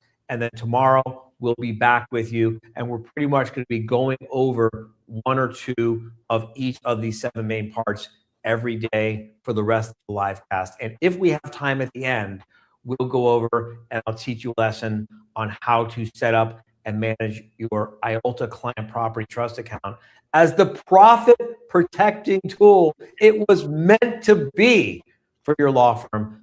I've taught this to dozens of teenagers at bar mitzvahs and weddings and wherever I wind up, and I find a teenager whose parent is a lawyer or run their own law firm. I always strike up a conversation, and I love teaching teenagers about financial literacy and how to manage trust accounts and things like that, so they can kind of go home and like tell their parents what they know, and their parents are like, how do you know this and I don't know this? That's always fun. Doesn't always Questions. make that popular with their parents, but I'm not there to make friends with their parents. It's just fun to do. Anyway, so we'll go over that after we're done with this next question that's in the chat. So what's the next question in the chat? Okay, Priya asks, when do I know is the right time? How can I know if it's safe to leave my current firm? When do I know it's the right time to start a law firm? Is that what she's asking? Yes. Okay. And what's the other part of the question? When is the right Hold time the to leave microphone. my current Hold the microphone. When do I know is the right time to leave my current firm, and how can I know it's safe to leave my current firm? First of all, as Tanya was alluding to earlier, your ideas of safety are an illusion. So let's just be clear about that. Your safety as an employee is an illusion. Your safety as the owner of the business is real. Safety as an employee is really out of your control. Safety as the owner of the business is much more in your control. So how to manage a small law firm, for example, which is one of my businesses, has more than 100 full-time employees. We have more than 100 full-time US and Canadian-based employees, and maybe a couple of full-time employees in other countries. But the point I'm making is, it's not like we have like 100 virtual assistants all over the world, right? We got 100 real, live, $75,000, $150,000, $300,000, $500,000 a year employees. And some of them are a lot smarter than me. Some of them have a much better education than I do. Some of them have a lot better credentials, quite candidly, than I do. And yet I'm the person steering the ship because I'm the owner of the business. And if I make a really stupid mistake, if I develop a mental illness and start doing crazy, erratic, self-destructive things, if I don't manage my marriage and I allow my marriage to start to have toxicity and problems, that's inevitably going to find its way into the business. And the point I'm making is I could easily steer this business directly off of a cliff if I don't pay attention, right? So all of the employees who think they have job security, their job security is largely based on me and my leadership team and whatever shit we got going on. So to think that you've got security because you work for someone else, you don't. That security, that safety is truly an illusion. What are you doing? Thank you. That safety and that sense of safety is an illusion. And I'm waiting for it to stop bouncing. Is it still bouncing? Stop touching it. Every time you touch it, you make it bounce more. Now you touched it and it bounced some more. Just let it settle. There isn't an earthquake. You just keep trying to touch it. Is it done? It's done bouncing? Yeah, it's done bouncing. Is it done bouncing? All right. So the sense of security, the safety, is largely an illusion. And here's the thing. It's foisted upon you. This is something that's being done to you by your employer. Most employers are not really, I won't say most, I'll say many employers are not really honest with their employees. It serves the employer for the employees to believe that they have job security. It serves the employer for the employees to believe that they're safer working for the firm than doing their own thing. In how to manage a small law firm, this is a pure, hardcore meritocracy, which isn't for everyone, by the way. And every one of our employees, we treat them like the CEO of their own career. And when we interview and hire employees, we treat it like a joint venture relationship. Now, because of employment laws, we have to have W-2 and we offer a generous benefits package and blah, blah, blah, blah, blah, blah, blah. But culturally, we show our employees the respect of letting them know that here's how they can remain in control of their own job and how they can remain in control of their own career and show them their agency. Now, this is in my opinion, a much more, in my experience, I should say, this is a much more profitable way to lead a team. In my opinion, this is a much more ethical way to lead employees and lead a team. But I'll tell you, it's not as easy as scaring everyone into submission by letting everyone believe or tricking everyone into believing that you're safer closing your eyes and letting someone else steer where we're going. And you don't need to worry your pretty little head about it. So what was the name of the person who asked the question? Priya. So Priya, this whole idea that it's safer working for, it's more comfortable working for someone else, it's more familiar working for someone else. You probably spend most of your life being groomed and trained how to work for someone else and learning how to think like an entrepreneur and take the kind of personal responsibility required to run a successful business. That's not something most people are familiar with. That's not something most people are comfortable with in the beginning. Once you do it for a while, and you're never going to go back. What was Priya's second part of the question? When to know it's safe. So at the right time and when it's safe. They're kind of the When's same. the right time? Now, the right time, in my opinion, to jump ship and leave the law firm you're at is after you've packed your lifeboat, right? Don't jump ship until after you've stocked up your lifeboat with all the resources you're going to need to be successful after you jump ship. And by the way, the wrong way to jump ship is by burning the bridges and kicking over the trash can on your way out the door. The right way to leave a job is on great terms with lots and lots of notice to your employer.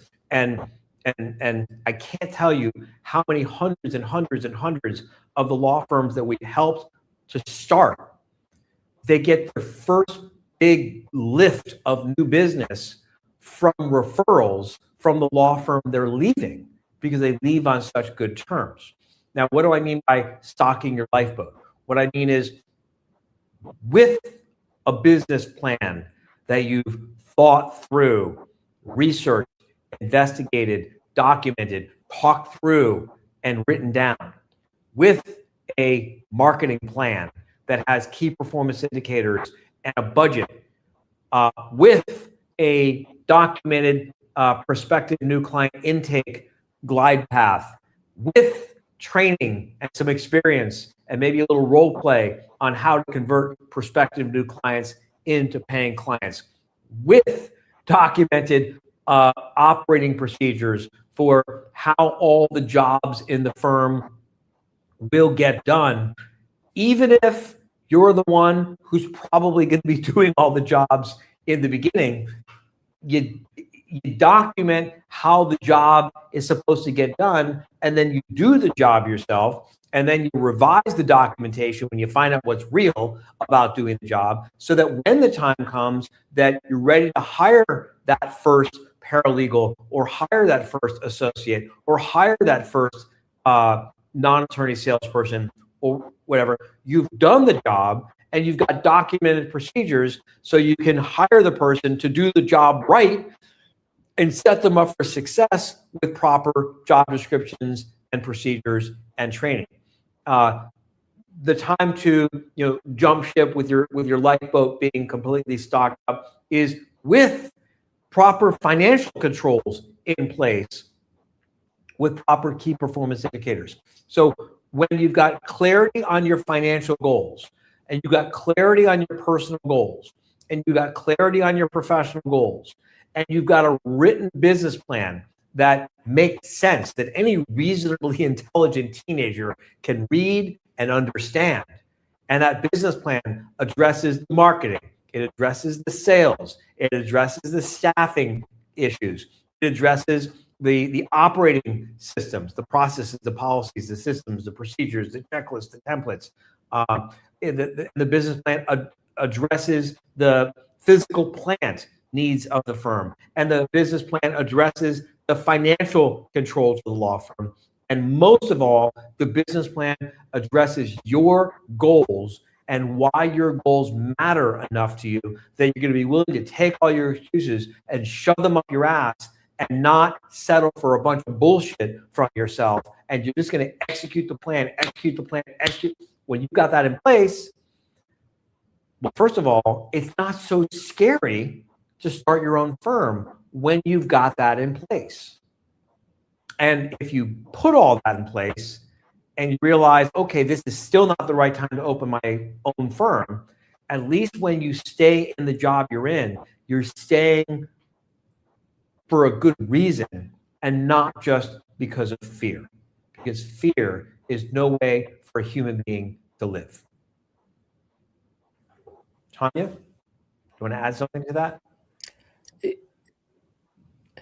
I think that, I mean, so many things. I think you're right. Fear isn't a place to live. And, you know, that also answers a couple of the other questions that came through, who are just people asking who are afraid to take that step. And one of the things I learned about our members when I spoke to them all is sometimes it's just the choice you have. Like the housing crisis, 2007, 2008, created a lot of small law firms because there were no other options and people survived. If you can do it with everything, amazing. But don't let that be your excuse not to get started. All right. Right. Are there any other questions that you want us to answer today, or we'll save them until tomorrow? Save them till- And where are we on time? You got 20 minutes. We got 20 minutes. I'm not going to need 20 minutes, so maybe I can answer one more question after I lay out the 7 main parts, or you want me to lay out the Lay out the 7 main parts first? Yes. I've kind of been talking about the 7 main parts over and over and over and over and over again. So this is going to be like probably the 10th time that I've explained what the 7 main parts are. Can I use this? Is it on camera? All right. So these are the 7 main parts of every successful law firm. You want me to slide this over here? Yes. You want me to move it over? No, that's perfect. It's good just the way it is? Mhm. Yep. Okay, so here are the 7 main parts of every successful law firm, and I apologize in advance for my handwriting. All right, marketing. Marketing is everything that will be done. Notice I didn't say everything that you're going to do. Everything that will be done to get the right avatar, right type of client or prospective new client to come to the right place at the right time in the right quantity, meaning volume of clients. You don't want too little, obviously, but having too many prospective new clients is almost as bad. And you want them to arrive in the right frame of mind. That is the job of marketing.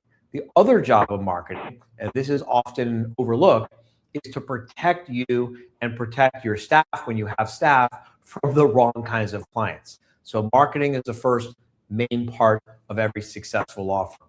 And it's problems with the marketing that is part of it, most unsuccessful law firms. Right, bigger. Right bigger? Yeah. Yes, sir.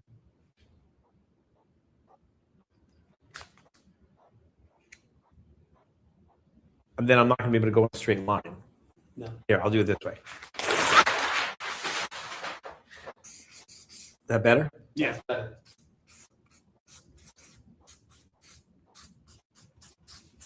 Yeah. 2020. We're good. Marketing, Mhm. that's good? Yep. Marketing, which leads to sales. What I'll do is I'll change colors too. Marketing, which leads to sales.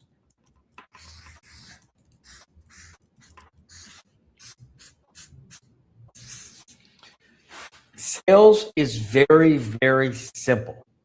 It's something you can learn. It's something you can practice. It's something you can get comfortable with. It's something that can be that you can hire a non-attorney salesperson for. How to manage a small law firm. I think going back to 1999 that I've been in this industry, we're the first people who have been teaching lawyers how to use non-attorney salespeople. We call them dragons. It's a big, long story. Why we? Well, I guess here's the story. We got some time. So as you, if you've ever seen the movie How to Train Your Dragon, anyone ever seen that movie? Yep. Yeah, you seen that movie? So in How to Train Your Dragon, Everyone knows that dragons are these terrible, horrible, mean, nasty creatures. Everyone knows this. Don't you all know that? Everyone knows that dragons are these horrible, nasty, mean creatures. The only problem is no one in the village had ever actually met a dragon. And when the main character actually meets the dragon, he discovers, to his shock and surprise, that dragons are not, in fact, these horrible, mean, nasty creatures.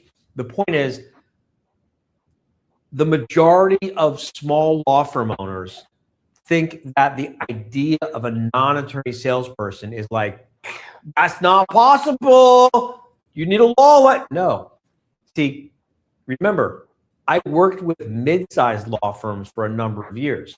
I worked with the 25, 50, $75 million law firms, and most of them have non-attorney salespeople because, as it turns out, you do not need a law license to sell legal services. You need a law license to perform legal services, but when you understand the science behind how to sell professional services, you realize you don't need a law license to sell legal services. Sales is a very ethical, very highly professional. It's a very loving act of generosity and kindness when it's done right for the prospective new client. And we're going to be talking more about sales the day after tomorrow. Yes, sir. The day after tomorrow, I think, is when we're scheduled to talk about sales. But sales is the second main part of every successful law firm. When sales is done in a consistent, predictable way, the law firm obviously is going to have more consistent cash flow, a more predictable flow of new clients. You can have more confidence declining the wrong kinds of cases. You'll have more confidence declining the wrong kinds of clients. Also, you'll have a lot more confidence when it comes to hiring staff before you're desperate, because marketing and sales is bringing you a consistent, predictable flow of new clients. And so you can hire that attorney or hire that paralegal 6 months in advance. You start looking for them before you're desperate, and then you take the first warm body that walks in the door. When you see lawyers hiring the first warm body that walks in the door, it's not like the lawyer is stupid and doesn't know any better. They're just desperate because they waited too long. Get this under control, and that'll protect you from ever finding yourself in that unfortunate situation. Marketing, sales, and then that leads to production.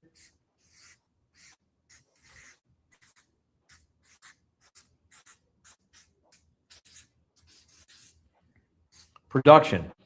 This is how the work gets done.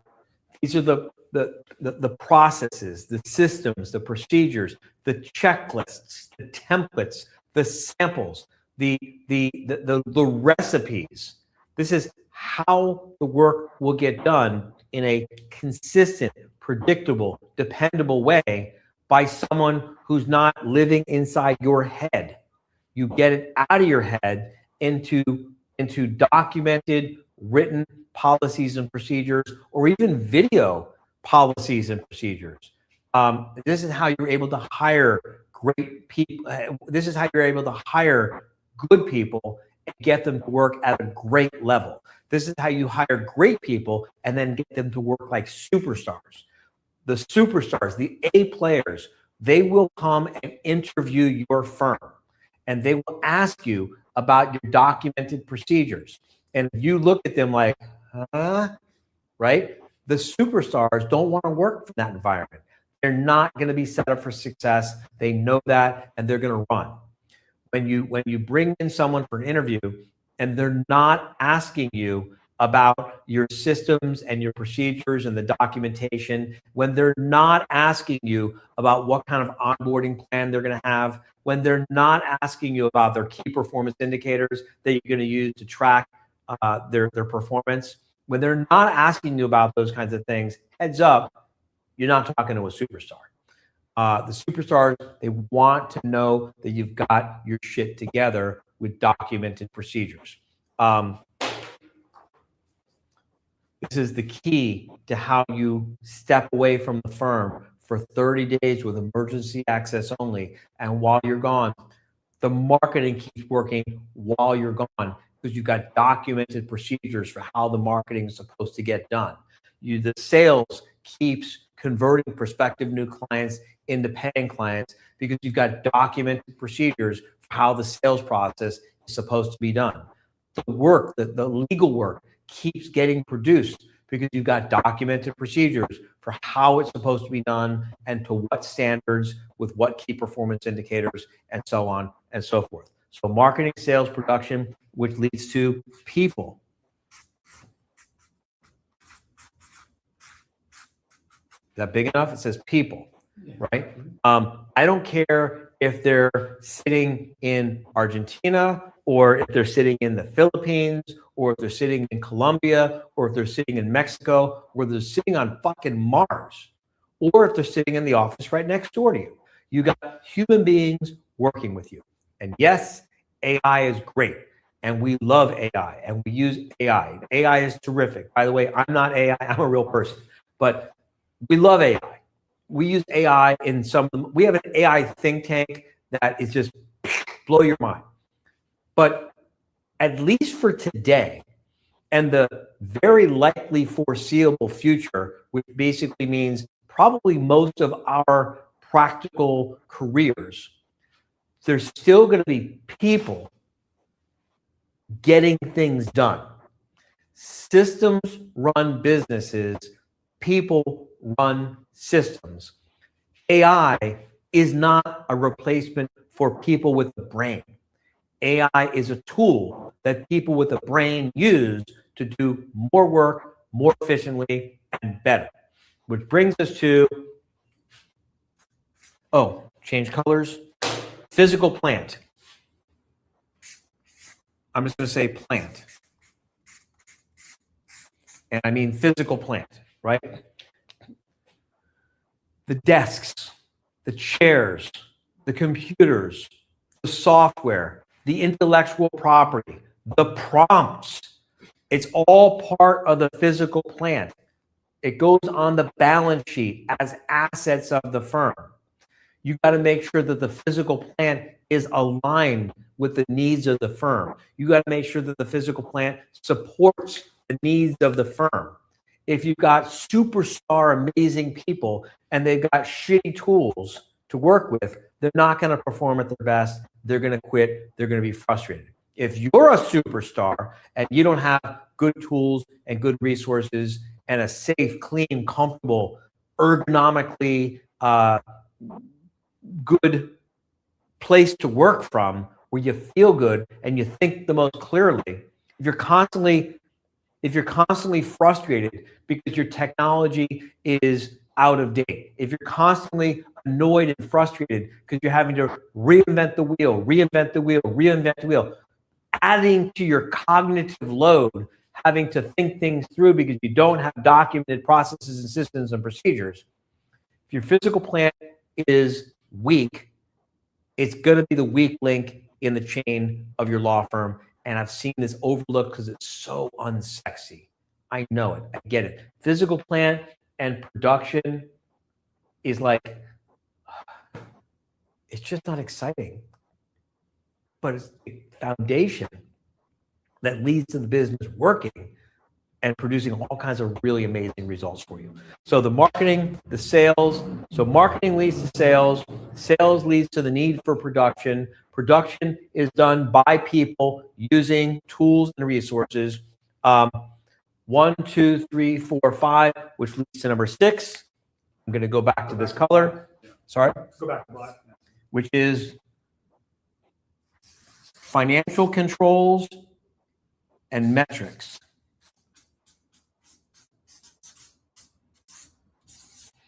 And we're going to be talking about financial controls and metrics, Monday. I think, on Monday.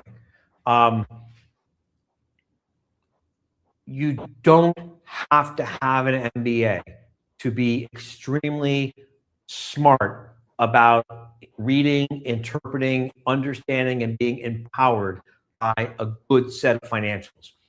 I do not have an MBA. I do not have a CPA behind my name. I do not have a finance degree. I do not have a business degree. I have a really smart financial management degree from the School of Motherfucking Hard Knocks, and I got the scars to show it. I learned this stuff, unfortunately, the hard way, which is why I love making it easy for people. I love breaking this down and putting this into simple terms anyone can understand. And one of the things we do, I mentioned earlier that we have live quarterly meetings. Every quarter, our members get together from all over the country for a live quarterly meeting. And every quarter, we drill into a different part of the business to keep making the business better and better and better and better and better. And we also have a kids entrepreneur club, and we have a teenage entrepreneur club. And what we love to do is we love to teach your teenagers about financial literacy. And it's so much fun to put the teenagers on stage and have them teaching their parents, this is how a profit and loss statement works. This is how to read a profit and loss statement. This is how to analyze a financial profit and loss statement. This is how to know when the profit and loss statement is telling you to turn left or turn right or go up or go down or take a step forward. It's so much fun when the teenagers teach their parents the difference between a P&L versus a balance sheet versus a cash flow report, and teach their parents to understand. It's so much fun when we teach the teenagers and the parents are like, I've been making excuses and now my teenager is taking me to school. Marketing leads to sales. Sales leads to production. Production requires people. People use things as physical plant. And this all leads to the need for financial management, financial controls, metrics, and key performance indicators so that we can make objective, rational, confident decisions and not make decisions based from fear. And ultimately, I'll see if this works in yellow. You think it'll work in yellow? It will not work in yellow. No. I'll try this. At the same time, yeah. I'll try two at the same time. Yep. I've double-fisted things before. I'll do it again. It leads to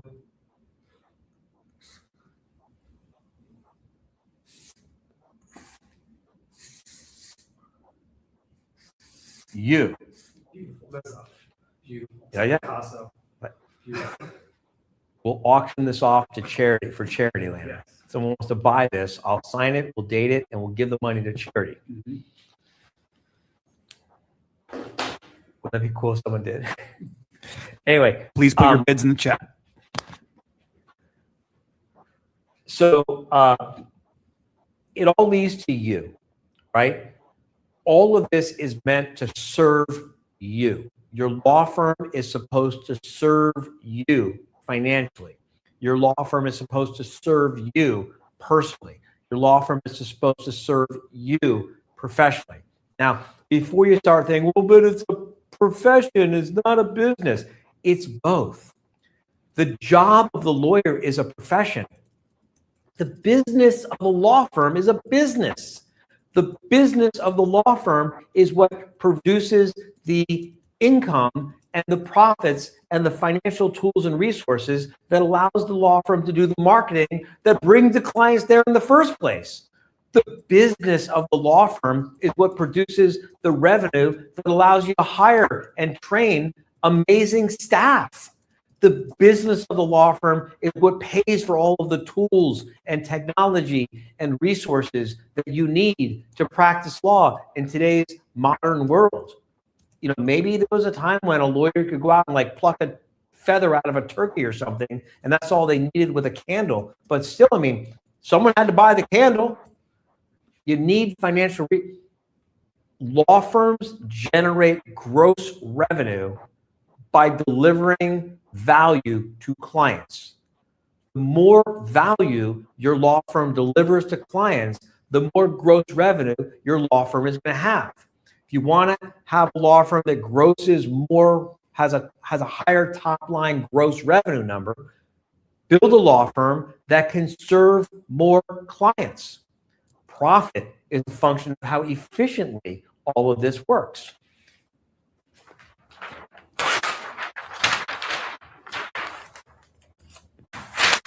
That's a nice linear model for how it works, right? But this is how it works in reality. Marketing leads to sales. And sales leads to production. And production leads to people. And people leads to physical plant. And that leads to money, which leads back to marketing, and round and round and round it goes around you. You are the hub. You are at the center of this. Your hopes, your dreams, your goals, your beliefs, your motivations, your bullshit, your excuses, your fears, your insecurities, your inspiration, the reasons why it's important enough to you own way and learn how to manage a small law firm. This is you. Your mindset will make the marketing work well, or it will make the marketing work badly. Your mindset, how you think, is going to cause the sales to work well, or it's going to cause the sales to work badly. What's going on in your head, how you think about what you think about, is going to cause the production to be efficient, predictable, reliable, and profitable, so you can get home to your family at night. Or how you think about what you think is going to cause the production to be a shit show. How you think is going to cause you to be able to attract the kinds of talent and give them the kinds of onboarding and training and feedback that they need to be successful. Or how you think about what you think about the business of running your law firm is going to cause your staff to run amok and drive you crazy. How you think about what you think about your physical plant is going to cause you to make the kinds of investments that need to be made to equip you and your staff with the tools and resources and the technologies and the intellectual property, the documented processes, the documented systems, the documented procedures, the marketing channels, the intellectual property that makes their job doable versus making them do their job with, like playing golf with pots and pans. I mean, I guess you could, it's just not going to be as good. You're not going to produce the same results. And how you think about what you think about money, your emotional discomfort thinking about money, your emotional discomfort talking about money, your emotional discomfort looking at a set of financials, it all comes from unexamined beliefs, ignorance, and superstition. And before you think that I'm insulting you when I call you ignorant, we're all ignorant about something. I'm ignorant about medicine. I'm ignorant about the practice of medicine. I'm ignorant about how to fly an airplane. I'm ignorant about, there's a lot of things. Ignorant just means something you don't know anything about. Just because you don't know anything about financial management, just because you don't know anything about how to read a set of financial statements, doesn't mean you can't learn. I told you earlier, I'm mentioning it again, I can teach this to a teenager. We've taught this to lots and lots of teenagers. I promise we can teach it to you. These are the 7 main parts of every successful law firm. These are also the 7 main parts of every struggling law firm. The degree to which the owner of the firm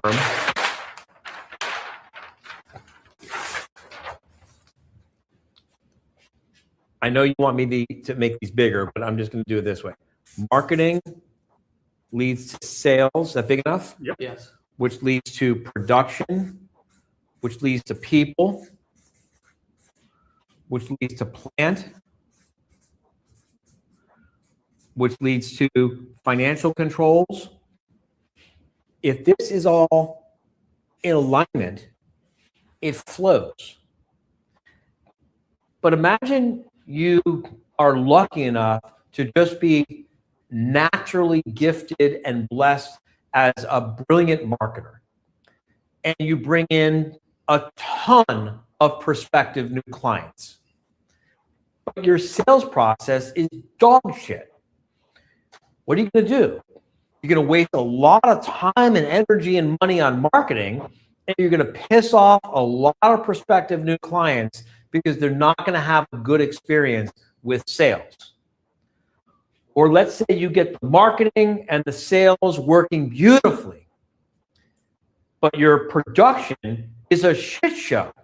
I mean, that's a bar grievance waiting to happen. Brilliant marketing, great sales, falls off a cliff when it comes to production. You're going to piss off clients.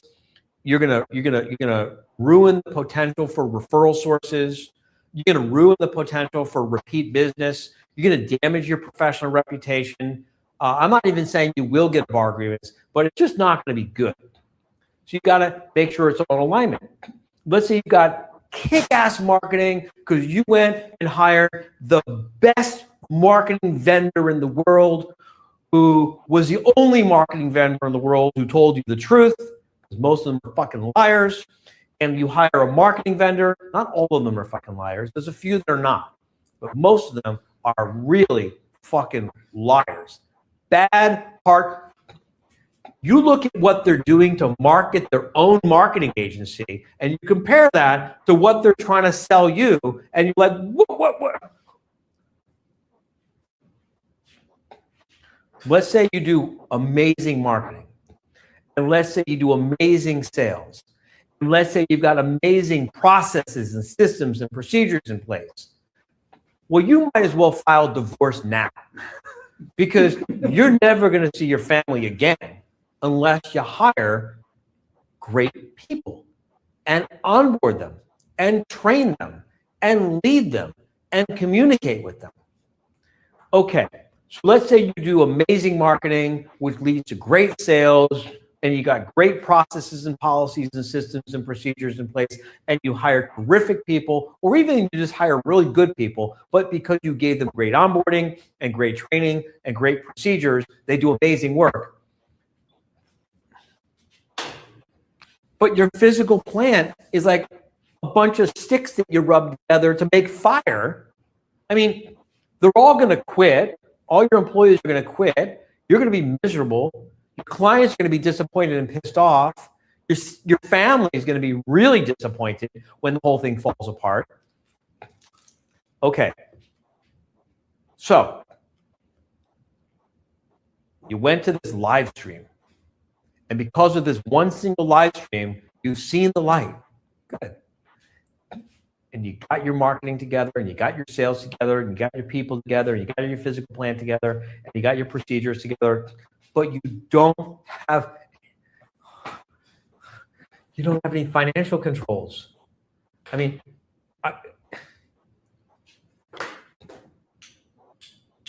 tell you what, try this as an experiment, okay? Don't do this, but do this. If you do this, use your own judgment. Don't sue me if something bad happens. Fair? All right? This is what you do. You can do this experiment today, and you can give yourself the opportunity to experience the difference between running a law firm with versus without great financial controls. With versus without financial controls. Good financial controls. This is what you do. Next time you get in your car, take a sweater or a blanket or something like that and use it to cover the dashboard. Just cover the dashboard so you cannot see how fast you're going, and you cannot see the RPMs, and you cannot see how much fuel you have, and you cannot see the odometer, and you cannot see the temperature gauges, and you can't see any of these gauges, and you can't see the blinkers either, right? Cover the dashboard, drive around for a few days without being able to see this stuff. And I already know what you're going to feel because I've asked people to do this experiment, and everyone gives me the same report. It's freaking nerve-wracking. It's nerve-wracking to drive with no visibility into the dashboard. You don't know how fast you're going. You don't know how far you're going. You don't know if you're going to run out of fuel. It's going to drive you crazy. The first day.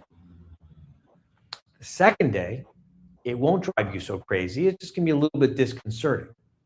The third day, you'll start getting used to it. You do this for a week, it won't bother you anymore. My very first car was a 1985 Jeep CJ7.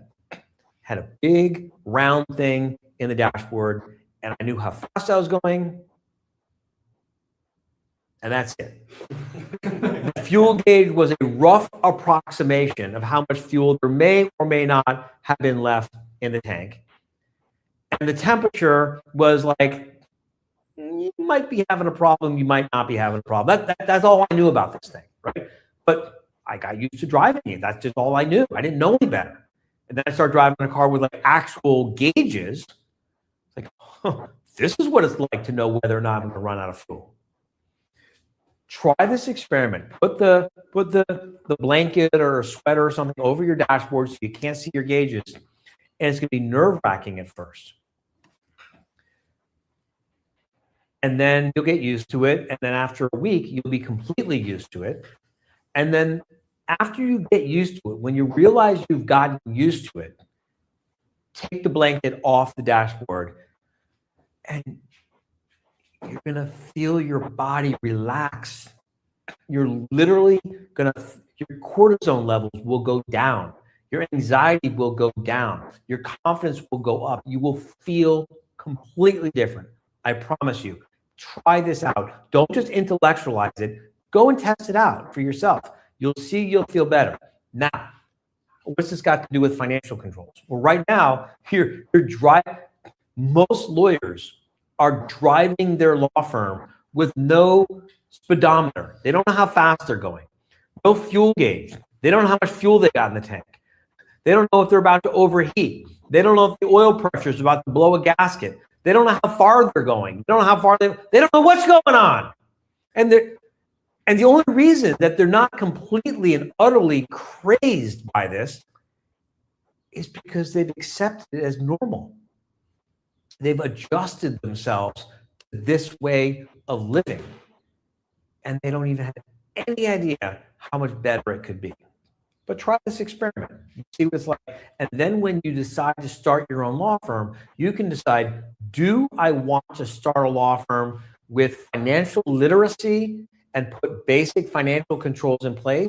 Or do I want to grow accustomed to ignorance? Please don't do that. Please make the right decision for yourself, for your future self, for your family, for your clients, for your staff. Everyone's better off when you get your shit together with this stuff. So these are the 7 main parts of every successful law firm and the 7 main parts of every unsuccessful law firm. And I am not looking at a clock right now because I don't have a clock in front of me, but they're giving me the we are out of time signal. So we'll be back on tomorrow at 3 p.m. And will there be a place for them to raise their hand or put something in the chat? Or can they write questions in ahead of time? Yes. Yes. All of the above. All All the above. Tomorrow you can raise your hand. Tomorrow you can put something in the chat. And they're also going to put something in the wherever so you can write your questions in ahead of time if you want us to address your questions. All right? See you tomorrow. Tanya? Hey there. Hi there. Hi. Okay, One so more time. Try this one more time. Hey, you say hey there. hey there. Hi there. Hi. Wait. No. We got to get this right. I'm going to say hey there. Okay. Hey there. Hey there. You're supposed to say hi there. Hey there. Oh, hi there. Ho there. Who there? We're there. You, I you don't only know. got 2 other choices or 3 other choices. When there? We're there. Why there? How there? Who, where, when? Really how? one left. There's only one left.